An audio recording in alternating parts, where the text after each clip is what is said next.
time. Good morning. Good morning. So you weren't ready. I wasn't ready. I was looking around at what I forgot to do. I forgot that I hit live. Yeah, I gotta take this gum out and stop being rude. It's not rude. Good morning, Amit, Vicky, Mr. Good morning. Hideous. Good morning. Good to see y'all. Did anything happen in the news that's like funny or like What happened? anything? Oh, they think the Super Bowl's rigged, so I was right. Oh my gosh. Wait, they thought it was rigged because of the logo and they're wrong about that. And so now they're like, okay, we have a better idea. What is the new one? It's rigged because No, Chiefs they won. they recorded it live. So Kansas City ran for a first day. It was the first down, and he ran it at like 3 yards. And so after the first down, what comes? The second down, right? Although what happened is the TV and the refs and everybody all went, no, we'll give them another first down because no one was paying attention. What? So they got, it's all there recorded. was no flag? Nope, no flag. The refs were all, the TV even changed it from second down back to first down to give Mahomes an extra down. So they had 5 downs. What? Yeah, it was all recorded. Did you see this live or did you have to be told this? I watched it this morning on PBD. Damn. But it's all like it's all trending TikTok and all these places. And do you know what the explanation on the other side is? Like, they've got to, might not be real, but what is Super Bowl's over? Why are you paying attention to this? It's already over. They're not going to change. Like, no. Oh, it's like over. The presidential thing again. Okay, but did that second first down happen on a touchdown on a eventual on the 3 points that won the game? No. Yeah. That happened in overtime? Well, if they never would have got those 3 points, it never would have been in overtime. Oh. Yeah. So it wasn't the 3 points that won the game. I mean, it wasn't it. Yeah. Game. Like if you go on TikTok, which I don't, I think it's like trending there. Like everyone's showing. I'm never going on TikTok. Don't listen to him. I'm gonna mute you. No, I don't have TikTok. I never have TikTok. I just watch other people's video recordings of TikTok. Yeah, that's kind of what YouTube turned into for a minute. Right. Everything kind of turned into TikTok repost. It's gay. What else happened? There's something else happened this morning too. Let me check my news folder. Nothing special. Nothing special at all. Well, special things happen. I think they're special, but that's a whole different gross. I don't want to know.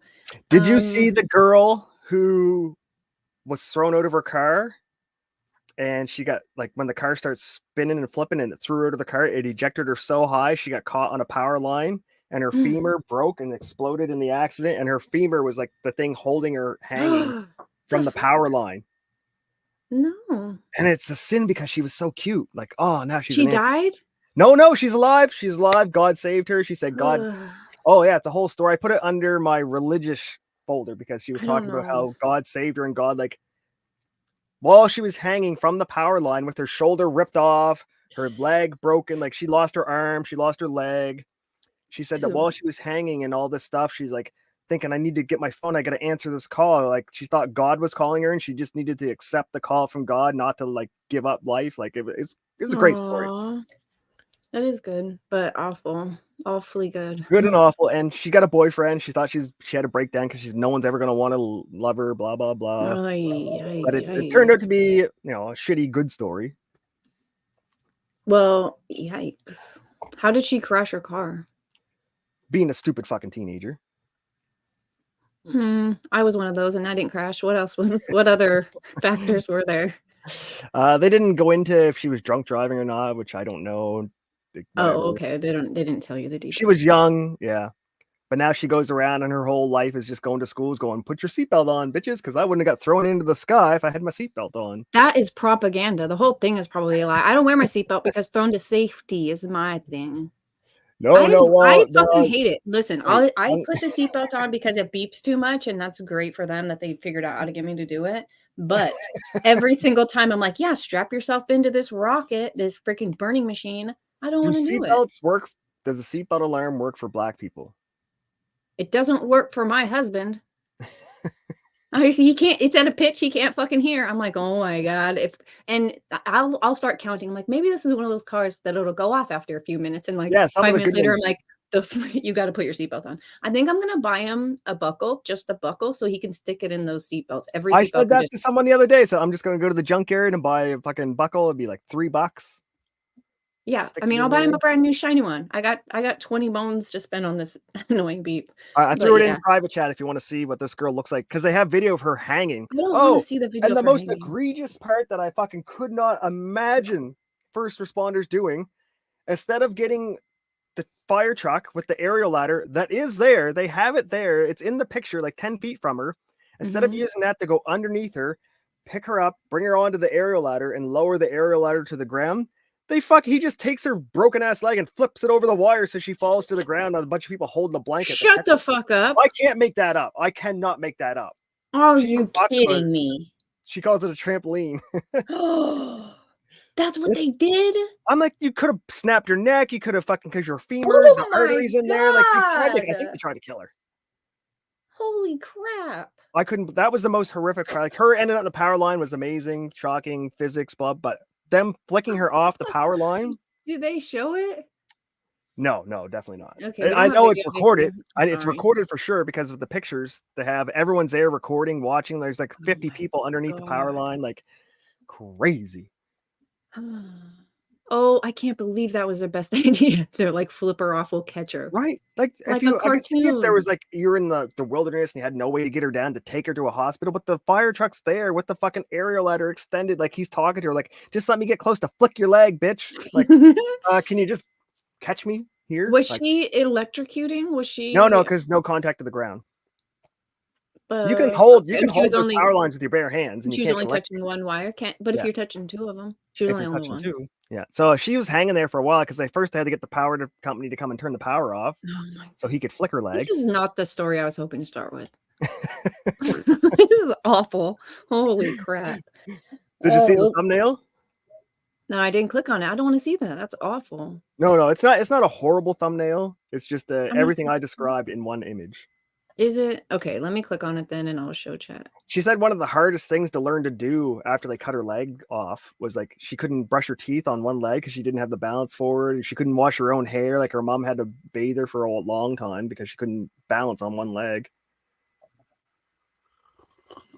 Well, what the shit? I can't see the thumbnail. What?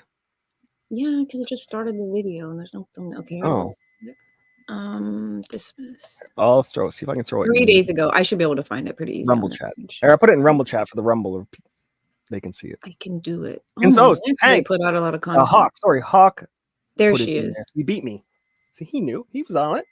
Am I sharing a screen at all? No, not yet. He put go to his link in Rumble chat. He has the actual news article, I think. But that's her. Yeah, there she is right there. You just had her. I know. You told me to click a different thing, so I did it. So, it's happening. Too many things are happening. Hey, there's Danica. She's a great podcaster. If you want to check out her show, she does great interviews. Oh my gosh. Okay, so 3 days ago, it was. Look how much content they put out. There she is. That's her hanging. Now I lost it. One more time, I'll find it. Wow. There's the truck. Like, why wouldn't they just take her in the aerial ladder instead? I thought she lost an arm as well. Yeah, she did. Oh, you can't tell. She's got prosthetics, all kinds of fancy stuff now. Cool. Oh, that's fucking terrifying. And they just flinged her off. But she's happy. She's healthy. God blessed her after a horrible incident. Not going to click that notification button because I might have said mean things. Went to Montagraph and went to some other asshat who thought he could come to my fucking channel and tell me about myself. Hey, fuck off. Make your own channel. Talk about me. Dick. Okay. So, hey, I'm pretty sure we're on chapter 4 of this book. Yeah, we were blowing through it. All right. This is The Deep Rig by Patrick Byrne. We covered the first 3 chapters last Tuesday. We'll hopefully get through something like that today and then do the third and last section next week. I don't know. That's hopefully how it goes. We'll see. You have an extra day this month, so you can get it in. Is it an extra Tuesday? I don't know. No, it's an extra Thursday. Oh, my Lanza. That means I got to do an extra Thursday. Oh, no. That's something. She wasn't ready for that one, chat. That's Jesus being funny, and I just looked up, it's 9/11. 9/11 is Jesus' birthday, so that do mean a thing. Okay. So, I guess we'll start reading. I feel like I've had that feeling that I forgot something. What? I know. I don't know. Oh, you got some subscribers yesterday. Congratulations. Thank you. Yeah. Welcome to the show. If you're new here, if you haven't hit the follow button, you probably should. Hit the like button too. Yeah, that part. I wonder if it works a lot like YouTube's algorithm, where the like button will put it out to more eyeballs that are just casually searching. Only 7 people liked it, and we got 18 in chat, so somebody's not hitting the thumbs up. Oh, man. Byrne. What was that? Did you say something? Oh, man. My dog just farted, I think. Okay. So what if I was to recap this, if you were to recap this, what would you say about the first 3 chapters and what this book is about in general? He is a person who is inside the wheelhouse of the shit show, and he's not a fan of Trump, so he's trying to be as unbiased as possible. Trying. Whether he is or not, we haven't determined that yet, but I think he's making a good-hearted attempt to be unbiased from his point of view. And he says he's not a Republican, but it feels like he does. To me, I get the impression that he does like Trump. Didn't he want to hug him in chapter 3? I just wanted to go across and hug him. Yeah, but that's and his values align with him. He thought he did great. I think he doesn't necessarily align with Republican politics, and so he went into it not wanting to like him, but that he turned out to be different than he had assumed. And so by chapter 4, I think he has some kind of. He's not the doubt. He's not the demon that everyone told me he was. I think that's kind of where we're at. Yeah, and I think that's a lot of people. They're like, the more the media makes outlandish bullshit claims, they're like, wait a minute, that's too fucking. You're jumping the shark here. We gotta. I think that's why a lot of people are leaving the Democrats, but they don't want to go to the Republicans because they were calling them fucking assholes for so long, so many years, and saying the most horrendous shit to them. They're like, oh, they're not gonna let me in their house now after I said all that shit. And vice versa, like, they've shown that they don't like them, because you might not like what the Democrat platform stands for right now, but that doesn't mean your values don't align with that and not Republican. See, here's my problem. It says I don't think most people on both sides, Democrat or Republican, but I think it's mostly the Democrats, have no idea what their policies are. All they know, and the only thing they vote on, is they hate the other guy. Like if you ask because I asked people in Canada, one of the conservative members, my MLA, I said, what makes you different than the Liberals? Oh, well, we have immigration and all these other, and I said, that's the exact same thing the Liberals say too. I go, what makes you different though? We'll do those things that they want to do differently. I'm like, how? You'll see. You just need to vote for us. Like, that's not how that fucking works. Like it's a different political machine that they feel like they have to keep their plans a secret. Like the Liberals are the left's gonna steal their plans and put the good plans into action, but they'll never do that because they want to close the borders, and the left can't. Like, that's a great idea. We should close these fucking borders. Oh, here's some great news from Canada. Okay. Our minister, what's his name? He's in charge of all the law, Auditor General, or the Justice Minister, David Lamenti. That's his name. Our Justice Minister has had his car stolen 3 times in a year. That's hilarious. I'm like, well, you keep letting them go. You arrest them, then you let them go on bail because they're not white, obviously. They arrested, I think, 30 people in a car theft ring in Canada, and there wasn't one white person in the 30 arrested. But you keep releasing them, and you keep getting your car stolen. Like, they hit the same dude 3 fucking times. He gets a new car, they hit him again. Get a new car, hit him again. Is he one of those people that's like, you got to leave the windows down so they don't break a window? Yes. He's one of those. Oh, well. Good for him.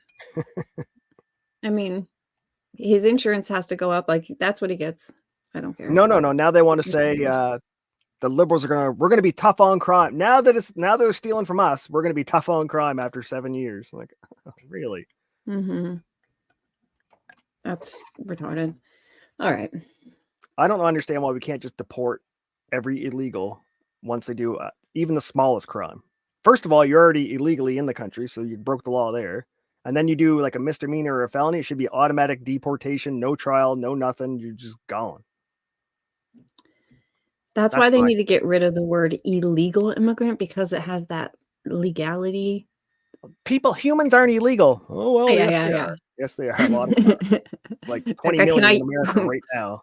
You literally have a standing army in your country, just, illegals. Yeah.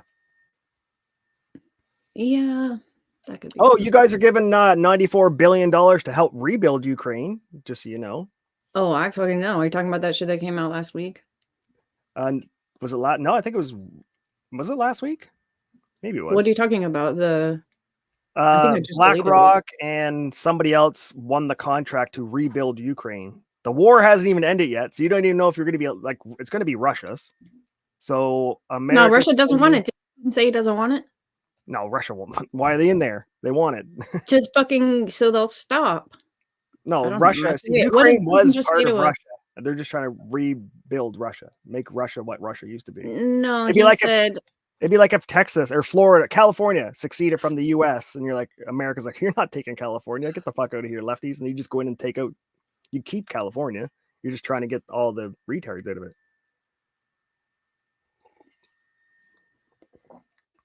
JP Morgan Chase. There you go, Darth. Yeah, they won a part of the contract to rebuild Ukraine. I don't understand why it's America's job to rebuild Ukraine. America's not blowing it up. Okay. That's a good question, but do we have an agreement with them? Before all this, do we have some kind of agreement with them? Agreement like what? If they got blown up, that we would help them. Because I know that before all of this, I remember them saying about Obama that he gave Ukraine pillows and blankets, and Trump gave Ukraine javelins. Yeah. Okay. So if Trump was also supporting Ukraine, that must have been for a reason, right? We must have some type of agreement there to do that. Ukraine's just another Afghanistan. Okay. It's just a live fire training ground, and they're just doing it to fuck with Russia and to fuck with Putin. Putin never would have went into Ukraine if America wasn't setting up fucking quasi governments in Ukraine. But my point wasn't that. I was trying to figure out if there was like the Obama administration gave them defensive things and they weren't defensive. They were blankets and pillows. This is what you hear. And then Trump gave them stuff that they could actually defend themselves. But then at the same time, Trump loves Russia and wants them to win. So how does this make sense? And then so I assume that we must have had some kind of agreement in place where America supported them and they just started giving them real support. So after they start into a war, you would think the support would still continue, like Israel. Like, well, it's a bad fucking time to abandon someone once there's not a war in Ukraine. No one's declared war in Ukraine. Is that how it works for them? Like a guy has to like send a missile up or a flag or a smoke signal? No, literally you have to declare a war for it to be a war. Otherwise it's just fucking. So what is Zelensky? That's their guy? Yes. What's he calling it? He's calling it a war, but who the fuck has to declare it a war then? The attack. No, I don't think Zelensky declared it. He's defending himself. I don't think he's called it a war, because if you call it a war, then the handcuffs are off and they can go in with like full on everything. So, well, it has to be called something. Because they're only using small missiles. They're not using the big missiles. I don't get it. They're like sparring. They're not fighting. If that makes sense. But it's America's fault. America started the whole thing. They pushed Putin to do it. Putin's like, look, if you put another weapons factory in Ukraine, we're going in. America was, okay, we'll just put 2 then. Damn. Okay. Good morning, Witchy. Good to see you. I don't know if I said hello to Atlas Pass. Good to see you. Police actions is what they call them now, although this is technically an invasion. Yes, it's still not a war. I don't know. I don't understand why they can't declare it a war. We call it a police action when we invade with our military. Like America wasn't at war with Afghanistan. They were just helping liberate it.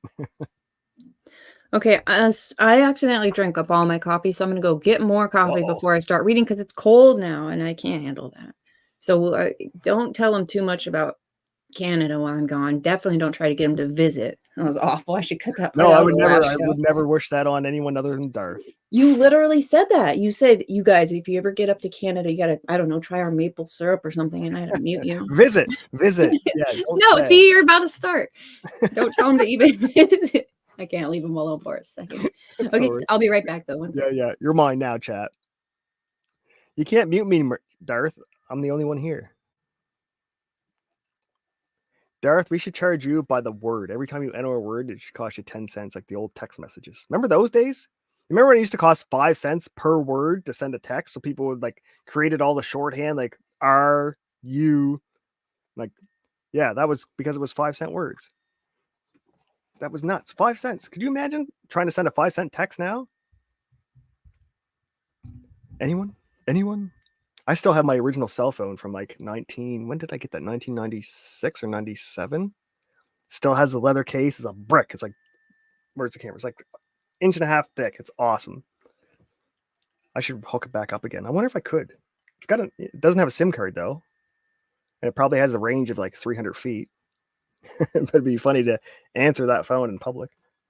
But then I'd have to have a friend to call it. So I'm not going to waste my money. What's going on in the Rumble world? So Rumble, what did I hear about Rumble?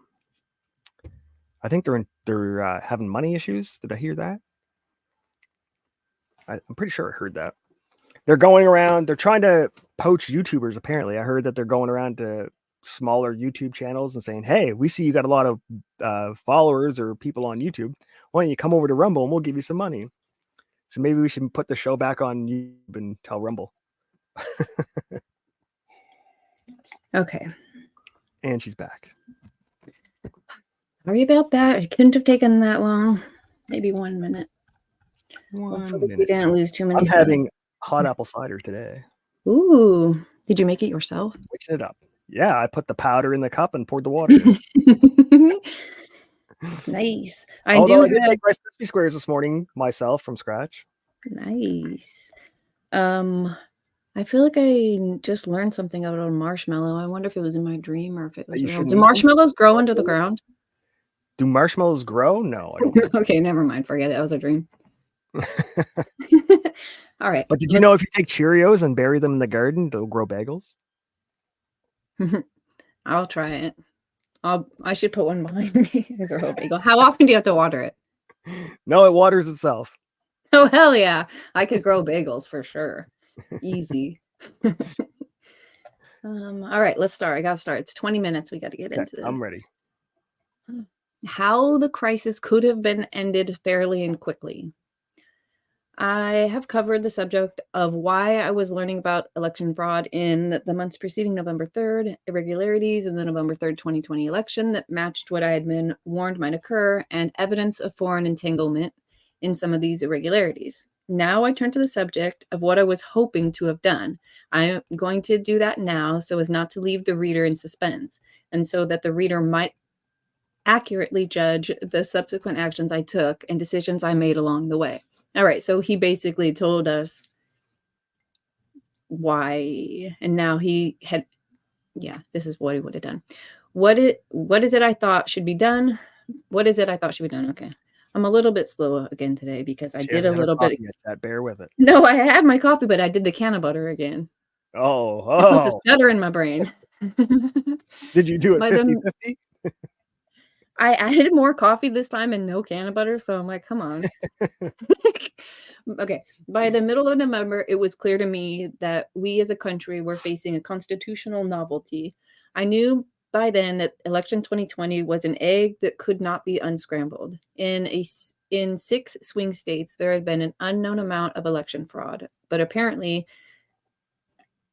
industrial in scope, which we could show with access to ballots and hard drives. There was no way to unravel all the effects of the cheating and figure out what the pre-fraud numbers would have been. Yet the other side of recognizing the fact that the election was industrially fraudulent in those states was to recognize that the election results from those locations were 0% trustworthy and could not be fixed. Do you feel like he used the AI to write this? Yeah, you can a ghostwriter who just got out of high school, maybe. Yeah. I remember now, like, But it being wouldn't you hard to read, read like, this. even if you hired AI or used AI, wouldn't you read it yourself? He already wrote it once, though, so he's like, meh, he's over the story. That analysis left what seemed to me the only reasonable course of action one could take. As I saw it, the path least injurious to the Constitution was this. The plan. Let's look at the 6 counties where mass irregularities occurred. These machines were sold to the public with the promise, there was always a paper ballot fail-safe, end quote. Hold them to it. There is an executive order that says, should foreign nations interfere with an election, the president has extraordinary power to straighten it out.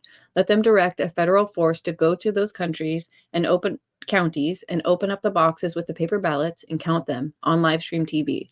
If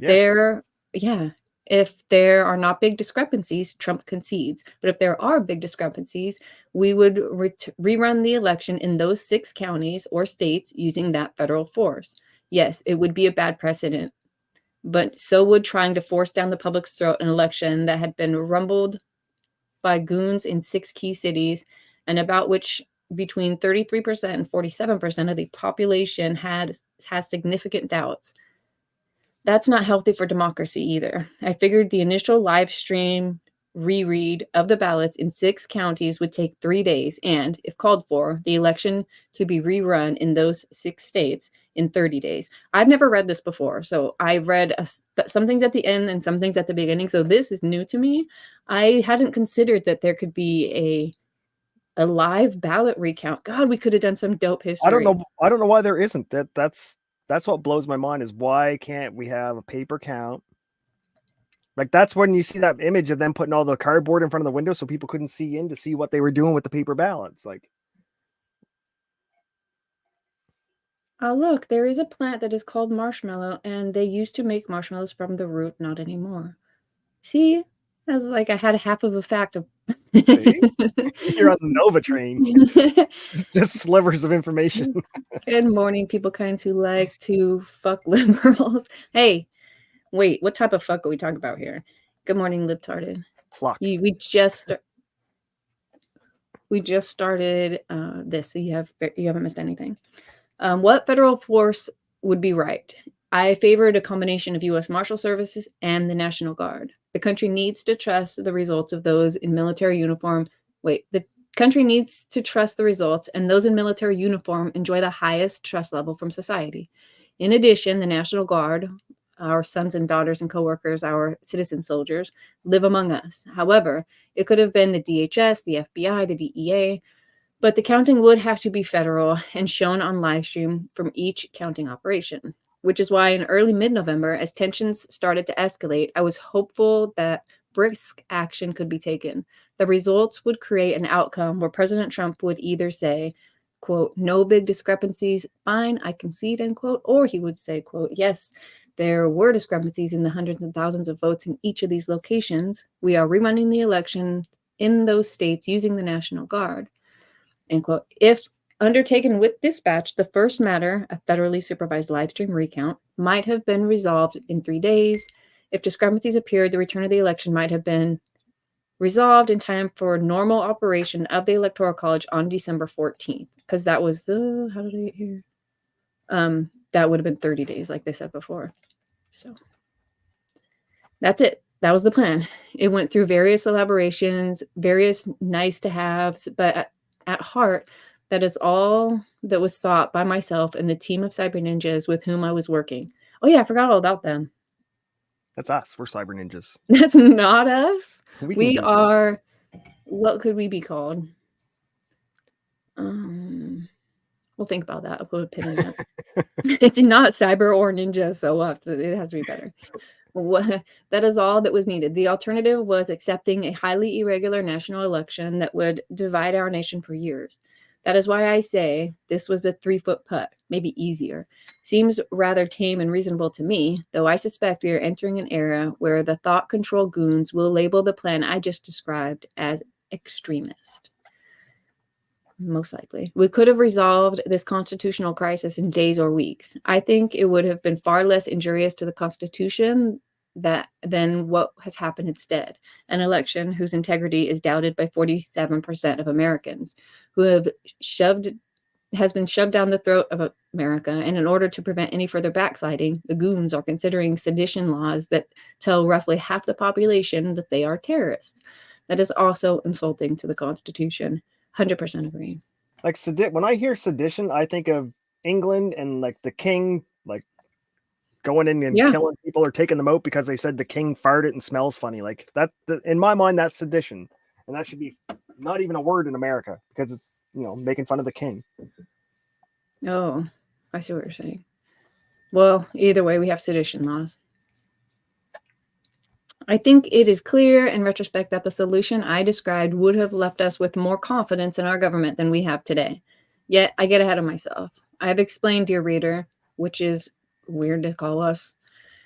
It's all capitalized. I feel like the leader of North Korea right now. Dear reader, what brought me into this subject and what I learned about it before Election Day on November 3rd, what I learned might happen, how what did happen matched the predictions, and the data and evidence we surfaced in the month of November concerning domestic irregularities in the election, as well as signs of foreign involvement. I made clear how I read the evidence. Lastly, I explained what we were fighting for, what it was that myself and my fellow travelers wanted to happen. The course I tried to hip check our country into taking, whenever chance I got. I don't think I've never seen this. I've never seen that. Whenever? Is that a whenever? That's whenever. Do you really need the shorthand whenever? That's how he talks in real life. If you took out that exclamation point and just put a V in, wouldn't it be the same number of words? Letters? He wants us to say whenever. Whenever chance I got.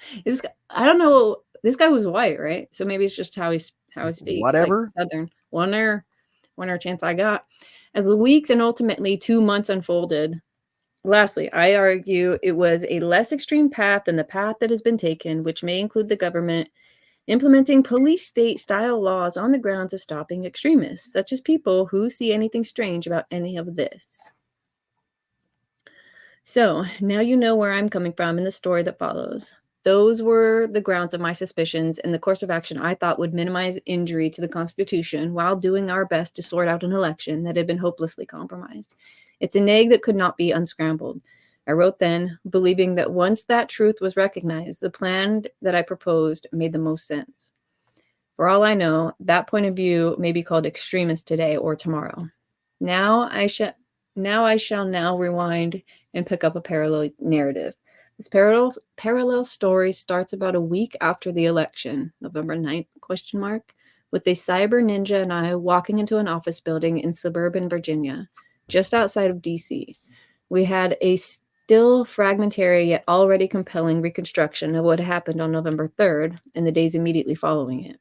We had the crime about half solved, and what was remaining seemed almost a mechanical matter. Dig here, compare this with that, see what answers spit out. We can see they were doing this, this, and this, but you also need to look into that.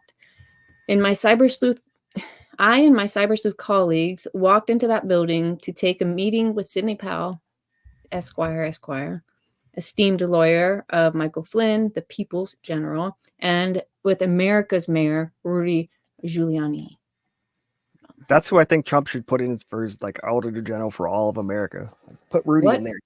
He can clean out all the fucking people who attacked him. What the fuck? Rudy is fucking retarded. The most retarded. But he can attack all the Democrat DAs that attacked him and help. He's a liar. All he does is lie. They all lie though. You want somebody with a vengeance. Don't pick one that you got on video this year lying to your face. That's my rule of thumb. Fuck, if they're all gonna lie.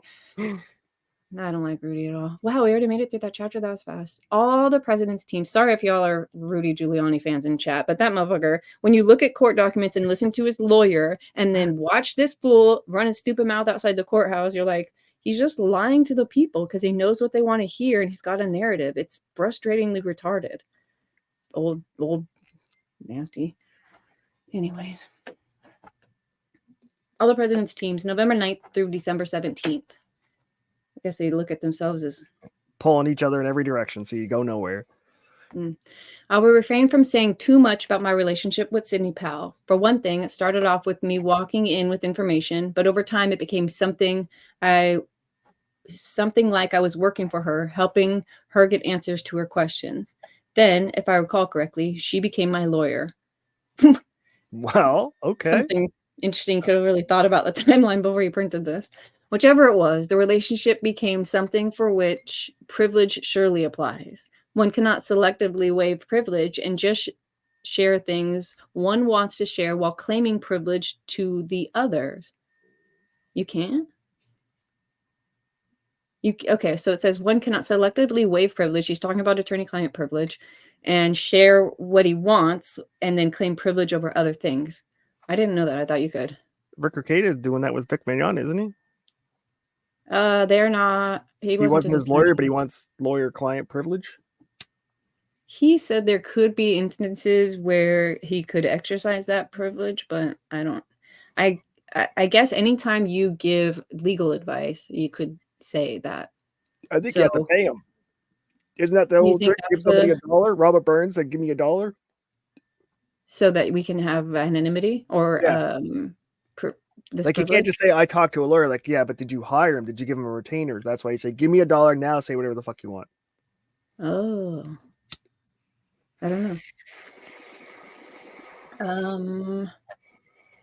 Elections can be programmed to count a certain way. Good morning. Absolutely. But then, like I said, okay, you guys are having a conversation. I'm not. I'll let you guys do it. I don't want to. I'll read it backwards like a real reread. Okay. So he's not going to say too much about Sidney Powell but I can say is that our relationship started with me walking in off the streets as a volunteer with information. And so I can talk about that phase of the relationship. But in time, it became formal enough. I will not be able to say more. Okay. Mayor Giuliani, however, never became my lawyer, and I will not be so constrained in my accounts. My ultimate purpose, my only real purpose, is to deliver to the public as honest a rendering as I can construct, as I may construct of the events between November 3rd and January 20th. It seems like a historical worthy thing to do. Wait a minute. What? If he's saying that he won't, you don't have privileges to talk about your lawyer. You can say anything you want about your lawyer, can't you? You're not restricted to talk about what he told you. Only he's restricted. Saying I will not be so constrained. He's because Giuliani was never his attorney. So he's saying I'm not going. I can talk about the things that we but did. Even if he was, but he's unsure when Sidney Powell became his attorney. So he knows that she wasn't his attorney for the first part because he just meeting her. He said, "I'll talk about that after that. I'm going to basically not say much because he's not sure and he's not willing to waive his privileges. I wouldn't either. It makes sense. He's just kind of explaining it stupidly, like he's a fucking computer robot. Oh, I got you. I think. I don't know. Is chat seeing what I'm seeing or what? Because I'm seeing like if I'm the client, I'm not restricted by saying anything. Yeah, you could waive your privilege if you want. Why would you? He's saying, I'm not gonna.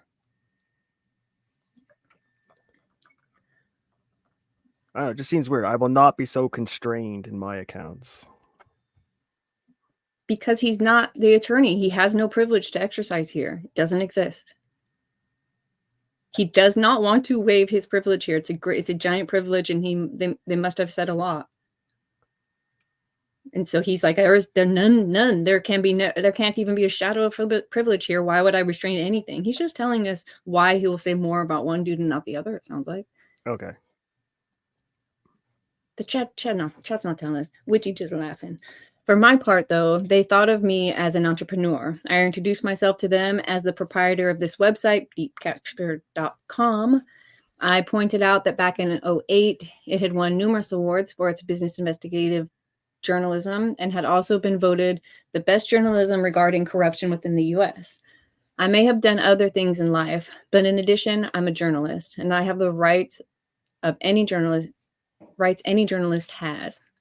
This means I can investigate what I want to investigate. I don't have to reveal how I learn things. And if I feel like sharing some of my findings with lawyers like Sydney and Rudy, it is no different than the dozens of other times this website has investigated things and shared its findings with lawyers or even with law enforcement. Okay. The first meeting I had with Sydney lasted 45 minutes.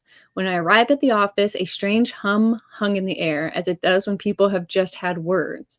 I found Sydney sitting by herself in an empty space on one side of the office building. We got to business. Sydney was well-informed, open-minded, and on top of things. We had an intelligent conversation. Sydney was in touch with people from the earliest days of the creation of these systems, and soon she showed that her information covered a portion of the narrative about which we had some knowledge, but not much, mostly concerning the origins of the machines and their reason for certain design flaws. On the other hand, as we ran through what my side of the table had already teased out of the data in these days since the election, Sydney showed she understood what we were saying, and we quickly tied together what we each knew. It was a highly productive first conversation, and she ended it by telling me that I needed to go to the other side of the office, find Rudy Giuliani, and tell him everything I had just shared with her. I will explain what I expected to find. I expected to find something. Wait, I missed something. So my cyber buddy and I went to the other side of the office building, to Rudy's side, which I understood to be the center of gravity of the operation.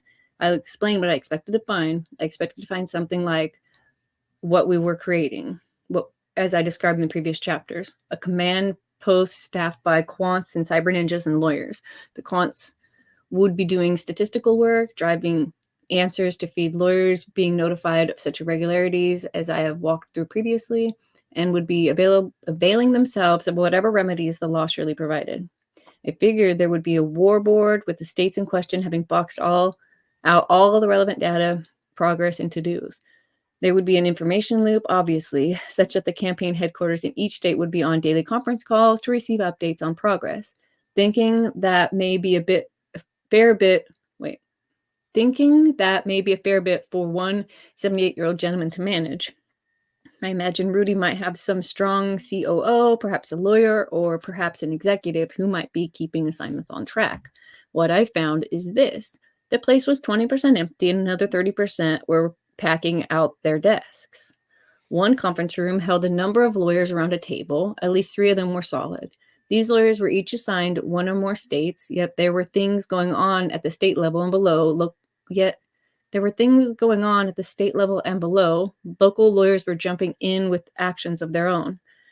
Things were bubbling up organically without direction or cooperation from this group in Virginia. I came to learn that between Rudy's legal team and the campaign staff, there was zero communication, even though they jointly occupied an office story. And between Rudy's legal team and the campaign staff and those local groups of their lawyers, there was zero communication. I did not know at first if that was for a legal reason or just the way they operated. In time, I saw it was the latter. Just the way they operated. The mediocrity. So that's kind of fucking weird. I just looked up. I didn't know she pled guilty to 6 charges about her little involvement in all this. Mm-hmm. And is going to testify against members of this incident. Mm-hmm. Ooh, I didn't know that. It was just misdemeanors, right? Yeah. That she pled to? Yeah, 6 of them. Mm-hmm.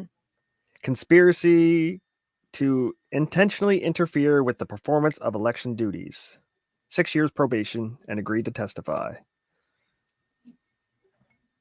So I wonder who she's going to throw under the bus. Nobody. She just said she'll testify. Truth isn't afraid to say itself, you know. She's like, listen, I did try to do this. Wouldn't you just be subpoenaed to testify? Why would that be in your plea bargain unless you were working for the state? Because they want people to have the headline of she's turning on them and they were all wrong and she knew all along. I don't know. Games. I have no idea. I like Sidney Powell, but she might be cray. I don't know anything about her. Well, let's be Sidney Powell team and not Rudy Giuliani because he has that. Remember that time he sweat his hair dye down or his tanning lotion or whatever? No, I can't handle that. I don't trust anyone from New York. Yeah, that's good. That's a good way to be. Okay, so that was the team. There was no communication. Now we're into the mediocrity. I do not wish to be mean about it. For example, I'm not going to reveal the gender or other details of this person, other than to say, imagine a person who was a lawyer and who had once had a career at one of the better known government agencies. But given how deliberately horrible to work with the destructive mediocrity's behavior was, I will refer to this person as mediocrity. I love that. Yeah, that's funny. That's the problem hiring yes men. You get fucking mediocrity. The commish. How do I say this? The commish. The commish. The commish. Think of Mike, like Breaking Bad, the quintessential cop, tough, correct, and courteous, but poker-faced and dead-eyed at all times. Sits in meetings with hands casually covering his mouth, saying nothing. When asked, might open his mouth as if he invariably has something intelligent to say. In fact, it is so intelligent, it is rather creepy because it makes you wonder, why does he work so hard to keep his opinion to himself? He's the one guy who should be talking, but he rarely does. Okay, and that's the commish. Then there's the mayor, Giuliani. I spent the late 80s in a hospital in New York City and remember occasionally mafia killings outside Brooklyn joints or a Midtown steakhouse. It was good for business, they'd say. Rudy was U.S. attorney there and then, breaking up the mob. I always felt an affinity for him because of that overlap in time and place. And of course, on 9/11, Rudy became America's mayor. We intersected a few times in the years after that, but when we crossed paths, he never indicated he remembered me. He probably didn't. His security company handled an issue for me when I was fighting Wall Street. I doubt he remembers. But when he ran for president in 2008 and came through Utah, local Republicans called me and asked to introduce Rudy at a gathering in a large Utah home. Why did he have to tell us it was large? So that he's not, that's weird. I studied up on him, drove over, and gave a short introduction on Rudy Giuliani to the crowd, lasting about 30 seconds. Rudy took over, we shook hands, and that was the sum of my contact with Rudy Giuliani in his political days. Okay. I always remember something from the Q&A that impressed me. The question on abortion came from the staunchly pro-life crowd. Rudy answered, "No, I'll never support a law that criminalizes abortion for the woman. Laws on abortion have always been directed at doctors, not mothers. I'll never put a woman in jail for having an abortion. If that is what you folks are looking for, I'm not your man." He lost 2/3 of the audience, but gained the respect of 1/3, among them myself, simply out of respect for such rare directness. So 12 years later, at about 3 p.m. on an afternoon, nearly a week after the election, I walked into the office space being shared by the Trump campaign and the law firm springing up around Giuliani to investigate and challenge election irregularities surfacing from the 2020 election. Hey, Hans, good to see you. Oh my God, hi. She must have been having trouble getting in. Welcome. It was nothing like what I had expected to find, as explained above, with data gathering, feeding information loop, driving decision-making to keep a large and geographically distributed workforce operating successfully. Law firms are notoriously poorly managed businesses in any case. They truly are, but the law firm campaign space that had taken shape within that office was a particular shit show. People wandered vaguely from meeting to meeting. The meetings I saw were run like bull sessions with no agenda, no format, and no apparent sense of urgency. Within about 45 minutes, I was ushered to a room where I was to have 30 minutes with Rudy. Physically, he was more of a grandfather than I had remembered, a bit less robust, a bit more hunched, and a bit more irascible. Irascible? What's that one? That's new to me. Copy. Let's find out. Erase. It means having or showing tendency to be easily angered. Someone went through the AI thesaurus for that one. AI, make these words bigger. Make me sound like I live in a large Utah home. I explained to him the outline of what we understood at that point, an outline such as the reader might have after reviewing the cascade of stories reading regarding porous security and election system cited above, as well as the presentation by MIT math PhD Dr. Shiva, or the exposition by Seth Keshel. I can click on that. There's a link. Let's see. It's a YouTube link. It might not work. Let's find out if it does. They got them all. Oh. You might not remember this if you weren't here last week. Every YouTube link has been yeeted because the fucking powers that be are not into any type of... We can't have a record of this evidence. At their Rumble links, they are still active, so until Rumble gets to it or their advertisers figure it out. They only nuked one platforms. Yeah, because YouTube already has a dick in their ass. They're like, fine, fuck them. It's easy, fuck them. Yeah. The other ones are like, you're gonna have to lube them slowly and make sure they don't realize how painful it is. YouTube's like, we can't stop now. Then it'll look suspicious. Yeah. Maybe I like your analogy better. See, if you go to court and they're like, look, as soon as we started investigating, it all went away. Like, oh, we can't do that. Han said Rudy did 9/11, Bush too. I already stated that I don't like Rudy, so you could bash him. After about 10 minutes, Rudy started checking his... Wait, where was I? I feared overwhelming him, so I tried to simplify. As I spoke, he occasionally grunted stoically, so it was difficult to judge what was sinking in. After about 10 minutes, Rudy started checking his multiple phones for text right in front of me as we sat together. Or conversing with one of his assistants, sending some on a side errand, or receiving a report back.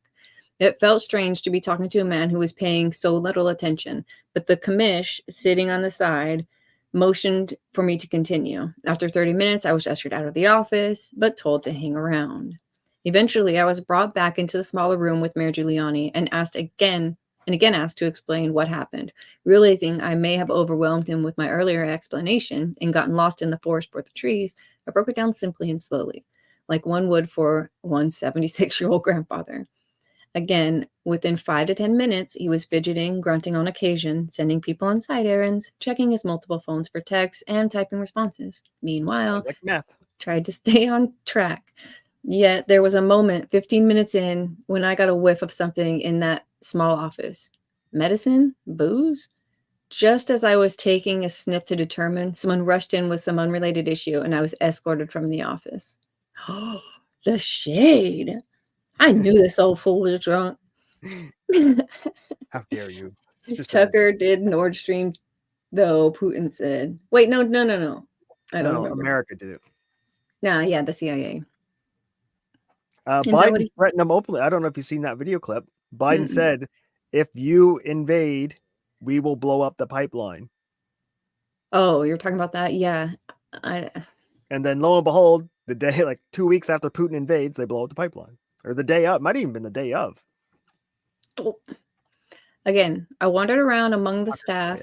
I wandered around among the staff, most of whom were professing to know nothing about what was going on, and many others of whom were packing up their desks into banker's boxes. Given that I already knew about the deep rig by that point, I was perplexed and found myself drifting about the convoluted office space. 30 minutes later, I was strolling outside some of the conference rooms down the hall when I heard Rudy's familiar voice saying, "Don't understand a goddamn thing this guy's saying." Drift out of a doorway. Startled, I looked around the corner, and there was Rudy talking to whatever group of staffers happened to be sitting in the conference room to which he had moved. Several staffers pulled me aside in a hallway. What Mayor Giuliani is going to need, one told me, is one-page summary. Very simplified. A one-pager. Another piped up. And bullet points. The mayor likes bullet points. Mediocrity added, but with graphs and data. Pictures. I said it. I called it. But no more than one graph, repeated the first. If you've got crayons, he'll really understand this. Just a big thumbs up or a thumbs down. Yeah. Could you just show Rudy where to sign? Right, exactly. At the risk of sounding snobbish, I was insulted by mediocrity and these 20-something staffers giving me writing advice, and such asinine advice at that. I told them I would have something in 24 hours. I requested one favor, and any other request that came from them should be orchestrated through one of their people, who would call one person whom I would designate among my colleagues, and that way we would have structure and keep track of deliverables as we sought to accommodate their needs so that it would not all turn into a shit show. Okay, so he's trying to establish some order here. Yeah, I see you all at my desk. Get the fuck out of here. Here's an email. Let them know. Didn't want a shit show. I left and drove back to DC. By evening, there were 3 open requests from 3 different people on Rudy's team for my colleagues. One of Rudy's people wanted to handle requests of this type. One only wanted to handle requests of that type, and the shit show began.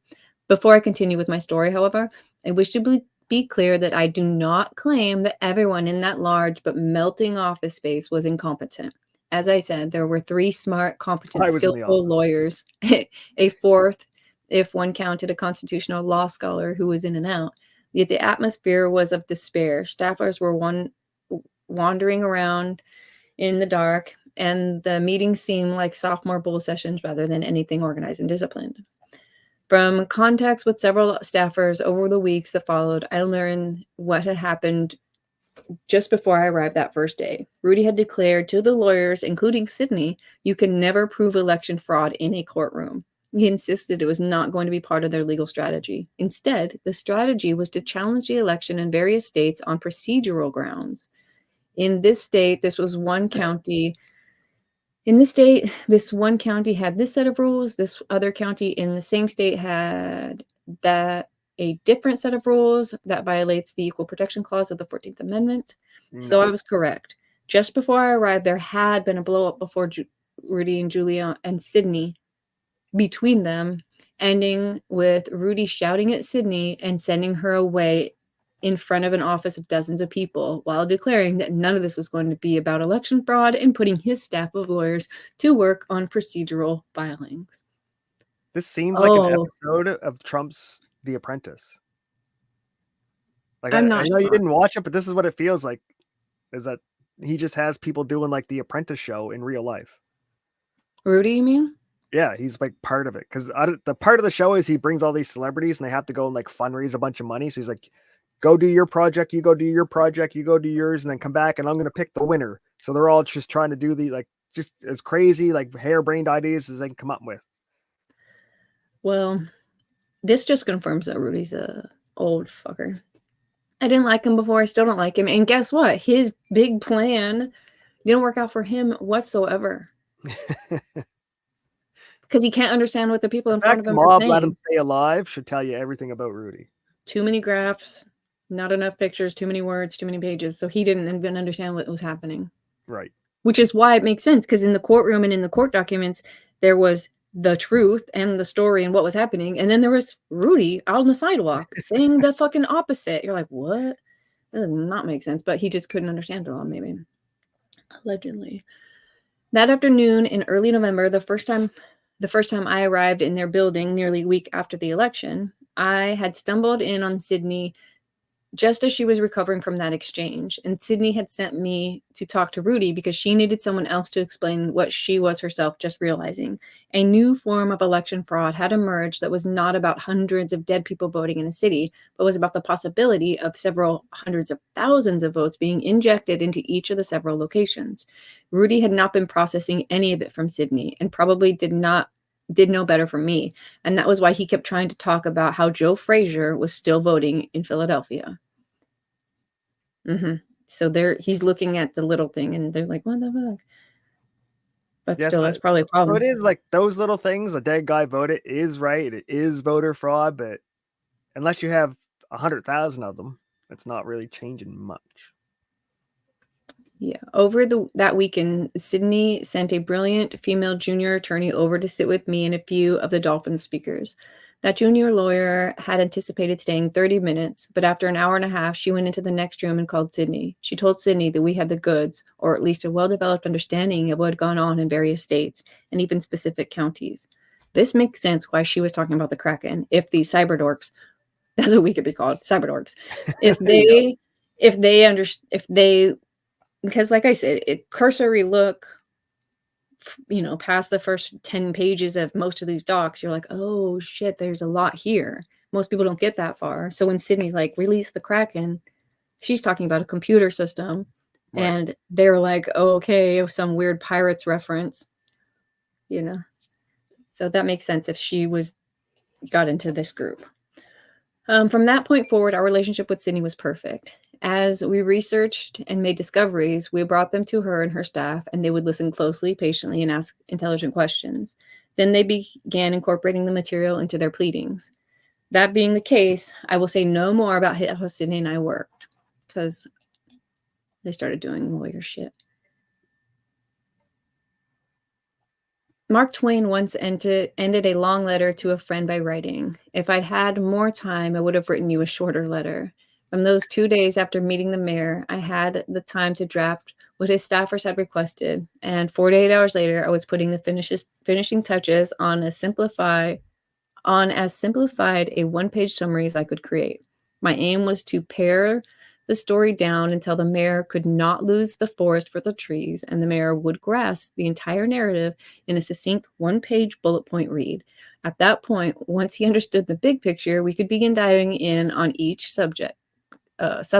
Data and affidavits would be adduced, and so on. It must mean added. But to begin with, Rudy needed to absorb a one-page briefing. In fact, it was 80% of a page, into which I had distilled the research of a team of people who had been sniffing down a half dozen different alleys.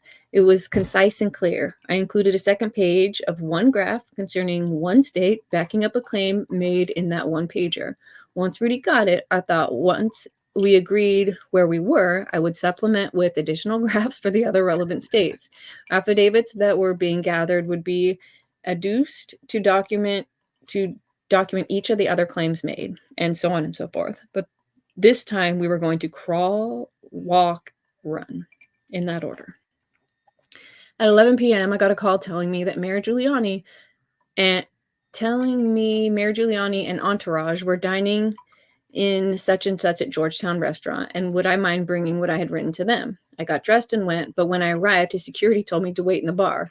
I did for 45 minutes until someone came from the mayor's private dining room to tell me the mayor asked that I not come back to his table. Security was concerned about me, apparently, but asked me simply to send into the private dining room the paper I had written. I sent it in and then left. Later, people in that room told me what happened when my paper arrived. First, in the 90 minutes between 11:30 p.m. and 1 a.m., Mayor Giuliani imbibed 3 triple scotches on ice. Those relating the story could not vouch for what he drank before 11:30. Second, Rudy read my paper for 20 seconds and then put it aside, saying, "I'll get to this later." Third, the mediocrity was at the table. The mediocrity picked up the one-pager Rudy had set down and, holding it between thumb and forefinger like it was a turd, announced with a laugh, "Can you believe Byrne worked for 2 days and this is all that he wrote?" 9 hours later, Rudy Giuliani... Fuck that guy, by the way. 9 hours later, Rudy Giuliani took the stage at a joint press conference held with Sidney Powell and Jenna Ellison. Rudy was meant to give a situation report, then introduce Sidney, who was going to discuss the possibility of mass election fraud on a scale no one was yet comprehending. That it was not about a couple hundred dead people voting here or a few hundred illegal votes here, but about something deeper, systemic, unprecedented. Instead of sticking to the plan, Rudy Giuliani got carried away and huffed and puffed for 40 minutes about how many hundreds of dead people had voted here and how illegal people had voted there, and Joe Frazier still voted. How does a dead person vote? What would you tell me that? As Grandpa worked himself up, repeating all the same points he had been making for days, hair dye around both sides of his face, unnoticed. This fucking guy, he's always been...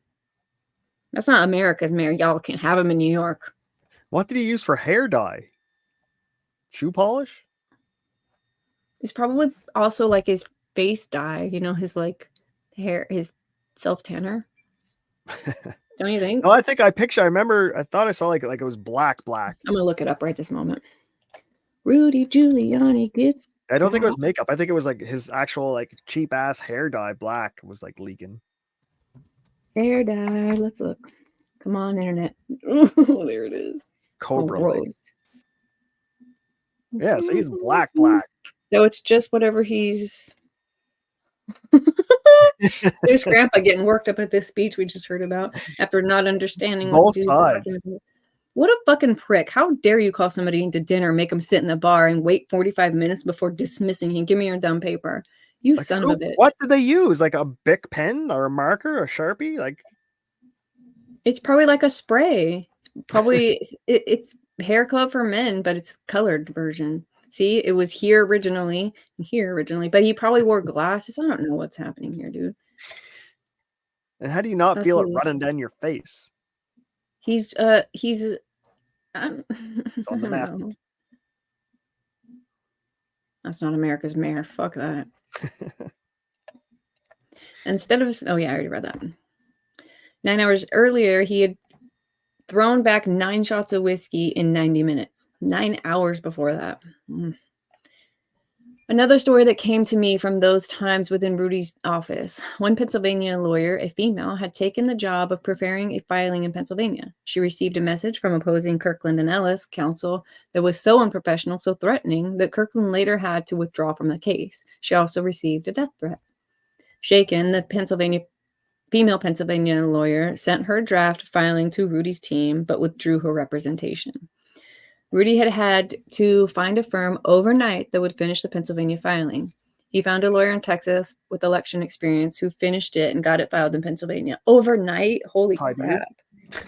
Yeah. Or no, he finished it on time, it says. You retard. Type does not do that. Fuck, my mistake. It had no mention of election fraud and was instead focused on the procedural equal protection argument. Rudy only read it on his way traveling to the Pennsylvania court where he was to defend it. Upon reading it, he told his companions, "This is the worst piece of shit filing I've ever had to stand up in courtroom and defend." He went into that Pennsylvania courtroom and was destroyed. Here's a partial transcript. Matthew Braun, U.S. District Judge. So it's correct to say that you're not alleging fraud in the amended complaint? Rudy. No, Your Honor. It does not, because we incorporate by reference in 150 all of the allegations that precede it, which include a long explanation of fraud, fraudulent process, and planned fraudulent process.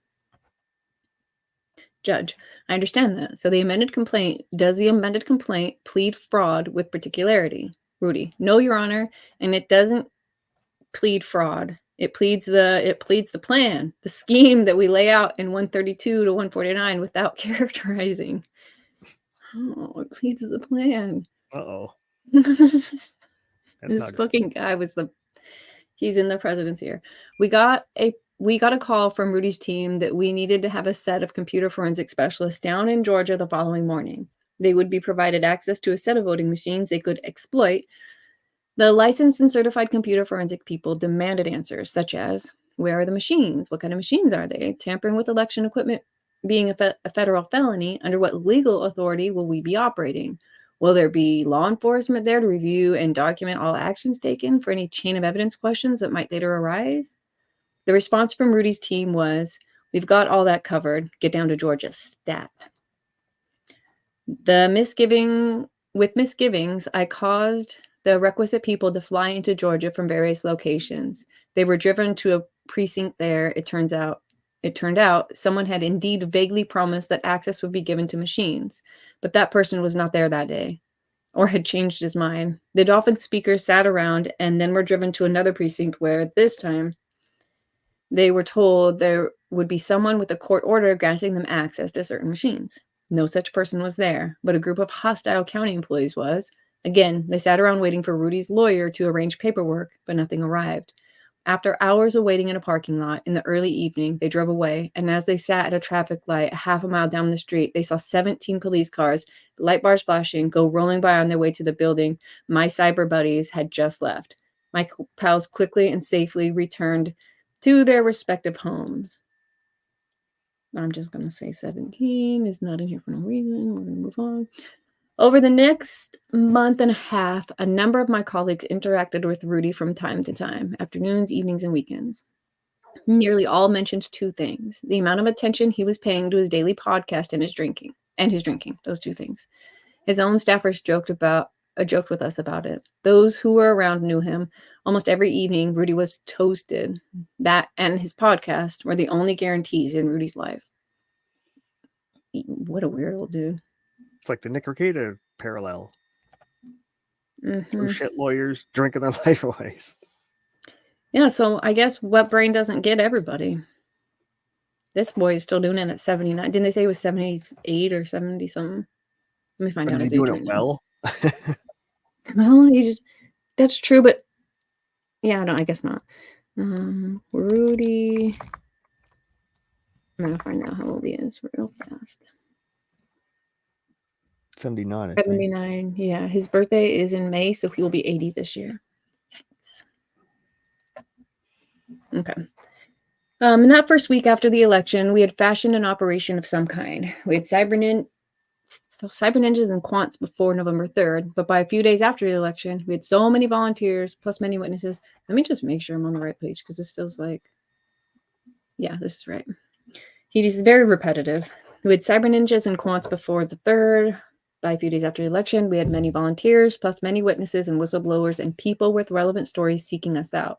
And so many were flying to DC to find me that we had to set up operations in hotels scattered around the city. From our volunteers with the background as military officers, we found our debriefers and created a system where they were privately and professionally meeting with witnesses and whistleblowers, listening to their stories and crafting summaries. These were being fed up into a chain of analysis who were jockeying those pieces together into information coming from other cyber guys and other sources and building a picture of increasing granularity of what had happened on November 3rd through 4th. So they figured out people they figured out their specialties. They had them do their thing. And as things moved up the chain, they were sorted and put into their right place, like Rudy wasn't doing the whole time. Jesus Lord. And Rudy, well, I don't know what type of budget Rudy had, but you would think it was at least similar to what this dude has. And the cyber ninjas, now think about this. Hold on, I hate to pause this here, but the cyber ninjas came into his life. They didn't have this budget, but the guy who brought it to Patrick Byrne died the very next day after he brings it to this guy. Died. Remember? Or Clinton? Exactly. Yes, that. Yes. Allegedly. Yeah, so that makes it even more wild, I think. In the months before the election, General retired Michael Flynn and I had met telephonically. We had known of each other for years as there was a strange connection between us, a deceased man who had played a role in both our lives decades past. Conversing with Mike was like meeting and speaking with another entrepreneur. We finished each other's sentences and saw what needed to be done almost without conversing. At some point, he arrived on the scene, and I told him in detail about the assemblage of talents that had come together in various ways. The cyber guys, the quants, the flow of witnesses and Afghans into our circle, our structure of multiple debriefers, our information flow back up to a circle of analysts putting everything together. I had rough-hewn the whole structure, expecting General Flynn's arrival, with the understanding that when he arrived, I would be handing the keys to it over to him. He seemed pleased with what we had accomplished within a week of the election. General Flynn asked me to relocate the headquarters of that structure to a location far away from DC, far away from any city, in fact. The information bubbling into existence was to come up from those networks from around the country, through the capillaries of the debriefers and report writers and into a central organ. I thought of it as the liver. Gross. So gross. This is. I like how this guy thinks, but it is weird. Filtering out. Mm-hmm. Mere yards away, there would be an office full of lawyers acting as the legal intake for the information we were pulling up. In short, the structure we're still in the process of spinning up. In short, the structure we're still in the process of spinning up. He wanted plugged into the lawyers who would be playing legal chess. We agreed that both Sydney and Rudy would get all output from this structure. I don't know why that's in bold. It must matter, y'all. Yeah, both of the drunk one and the regular one are both getting the information. Don't knock podcasts and drinking. Hey, we're not Mr. Hideous. Nova, good suggestion. Hit the like button if you like any of this. If you like it. So it says, I moved the structure of the location Flynn requested. There was a team of lawyers in place there. However, around them were a variety of people with no discernible roles and who gave me the creeps. One ex-agency female, a large, loud woman and not a lawyer, suddenly became quite the unbidden organizer.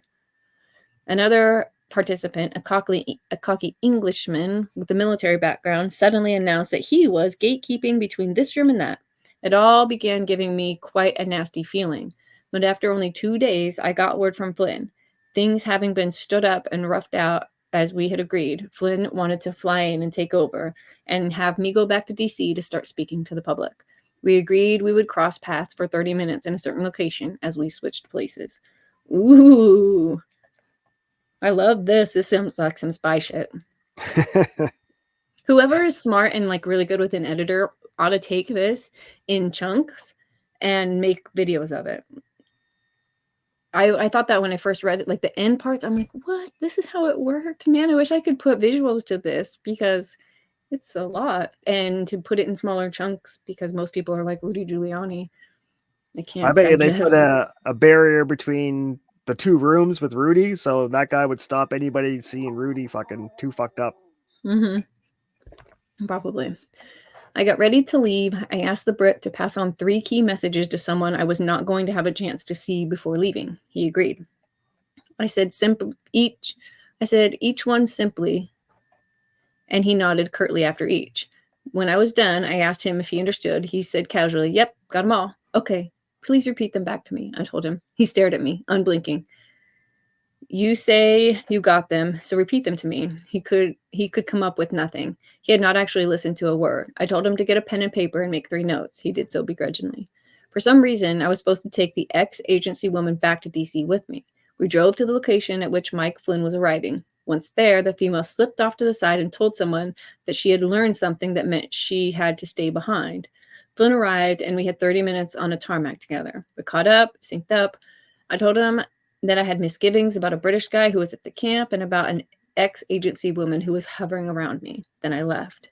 The next day, back in DC, I received the word. The ex-agency woman had made up a lie to get permission to stay, but it had all unraveled on her. It had something to do with something I had asked her to do or had asked her not to do, or some research or something. Whatever it was a fabrication, because barely a word had passed between us.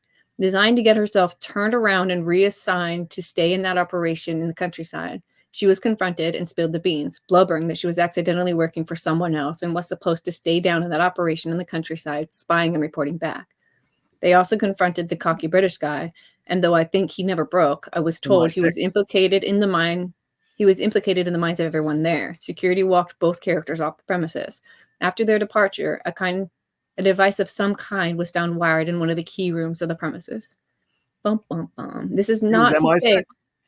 I don't know. This is not to say that all time was being wasted. The structure of information flow, as I described, the one that had self-organized, was taken over by a 3-star general who had had a career in military intelligence, and he made it far better. Soon it was spitting out refined analysis and began informing the brief Sidney Powell was writing. We made sure that everything was generated. Was also provided to Rudy.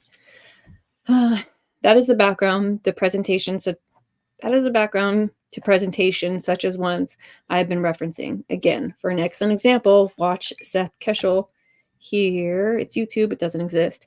Seth is a former Army captain intelligence and played a key role in that structure I just described. Seth is a quirky guy, a poli-sci junkie, certainly on the spectrum, and just all about the numbers. That link goes to a 21-minute video that provides an excellent example of the kinds of work that was being done within the structure that I've described above. For a good understanding of the type of work that was being done, you should watch at least a portion of this. This one's YouTube also. I'll check the link for y'all. This might be it. CBS News. YouTube is so goddamn disappointing, but consistent. Other examples of the kind of work we were doing can be found replicated in the parallel work of others who went public. For example, the clear-speaking mathematician Edward Solomon gave 2 public presentations, one dissecting George's results, one more general. The patterns and puzzles you see Solomon unraveling in these 2 videos were precisely what our own cyber ninjas were doing inside our group. Ooh, we got a Rumble link, y'all. See if Rumble comes through. For a time. I'll go ahead and post this in chat in case you want to see what they're talking about here. Or time for now is what I should say about Rumble. Okay. That's a 15-minute presentation. It looks like there's more on his channel. This next is, again, a Rumble link. I'm sure that other link will lead you there. Cheers. It's 10:20. How long have we been going? An hour and 20 minutes. Yeah, this might end up being a 4-parter, but we'll see where this chapter breaks and how it feels. Do you find this interesting? Yeah, it's I think the MI6 or the spies are going in on it. Yeah, well, they also, Trump's office was all spied up or bugged too, right? Right, like every country has a deep state. So there's a progressive woke deep state in England, and there's in Canada. So you got fucking everyone's trying to get the inside info on everybody. Yeah.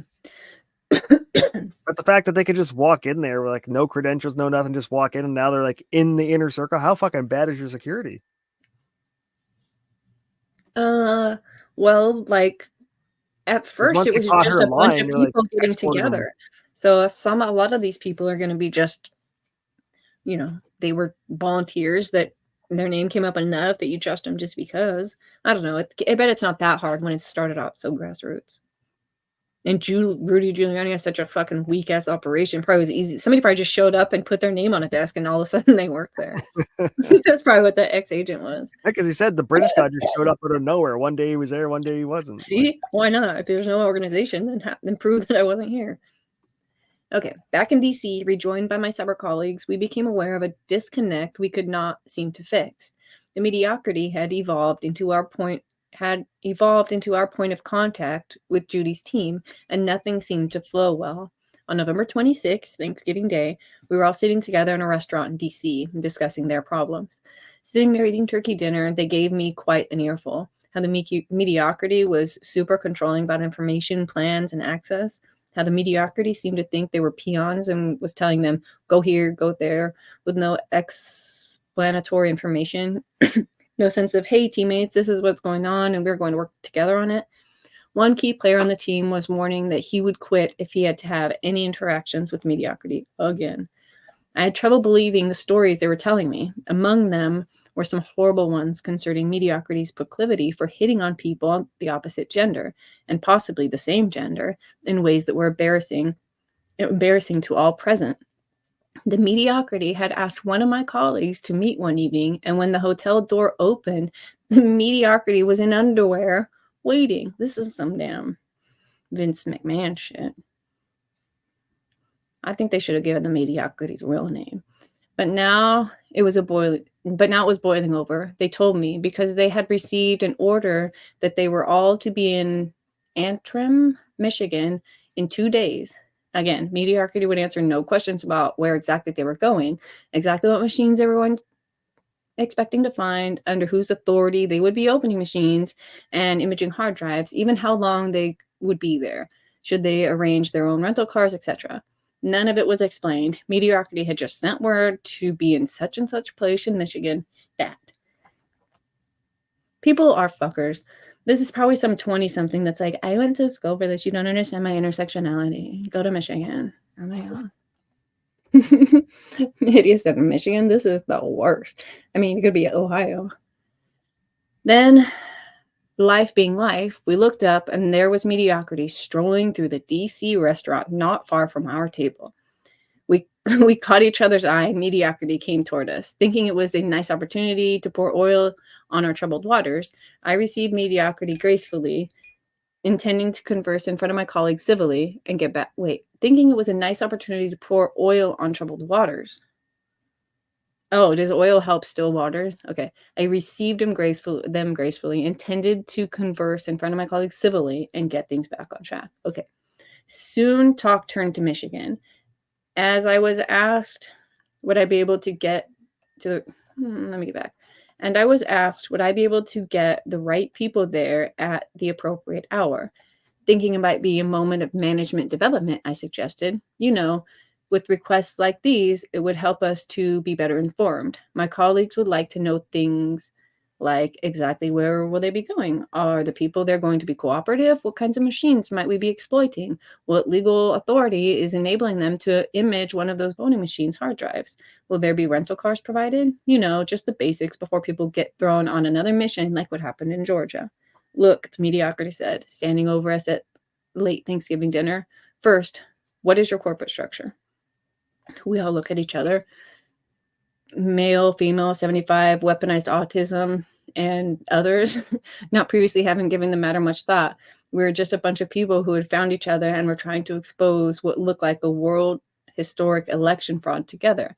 Finally, I said, our corporate structure is that we're the bad news bears. I'm team coach. Okay, Patrick, mediocrity continued. Here's what's up. I've told you where your people need to be in Michigan on Saturday. Be there, or tell us you cannot, and we'll find someone else who can. In my astonishment, I began to respond, and to my further astonishment, the mediocrity began speaking over me. I'm telling you where you and your team need to be if you can handle it.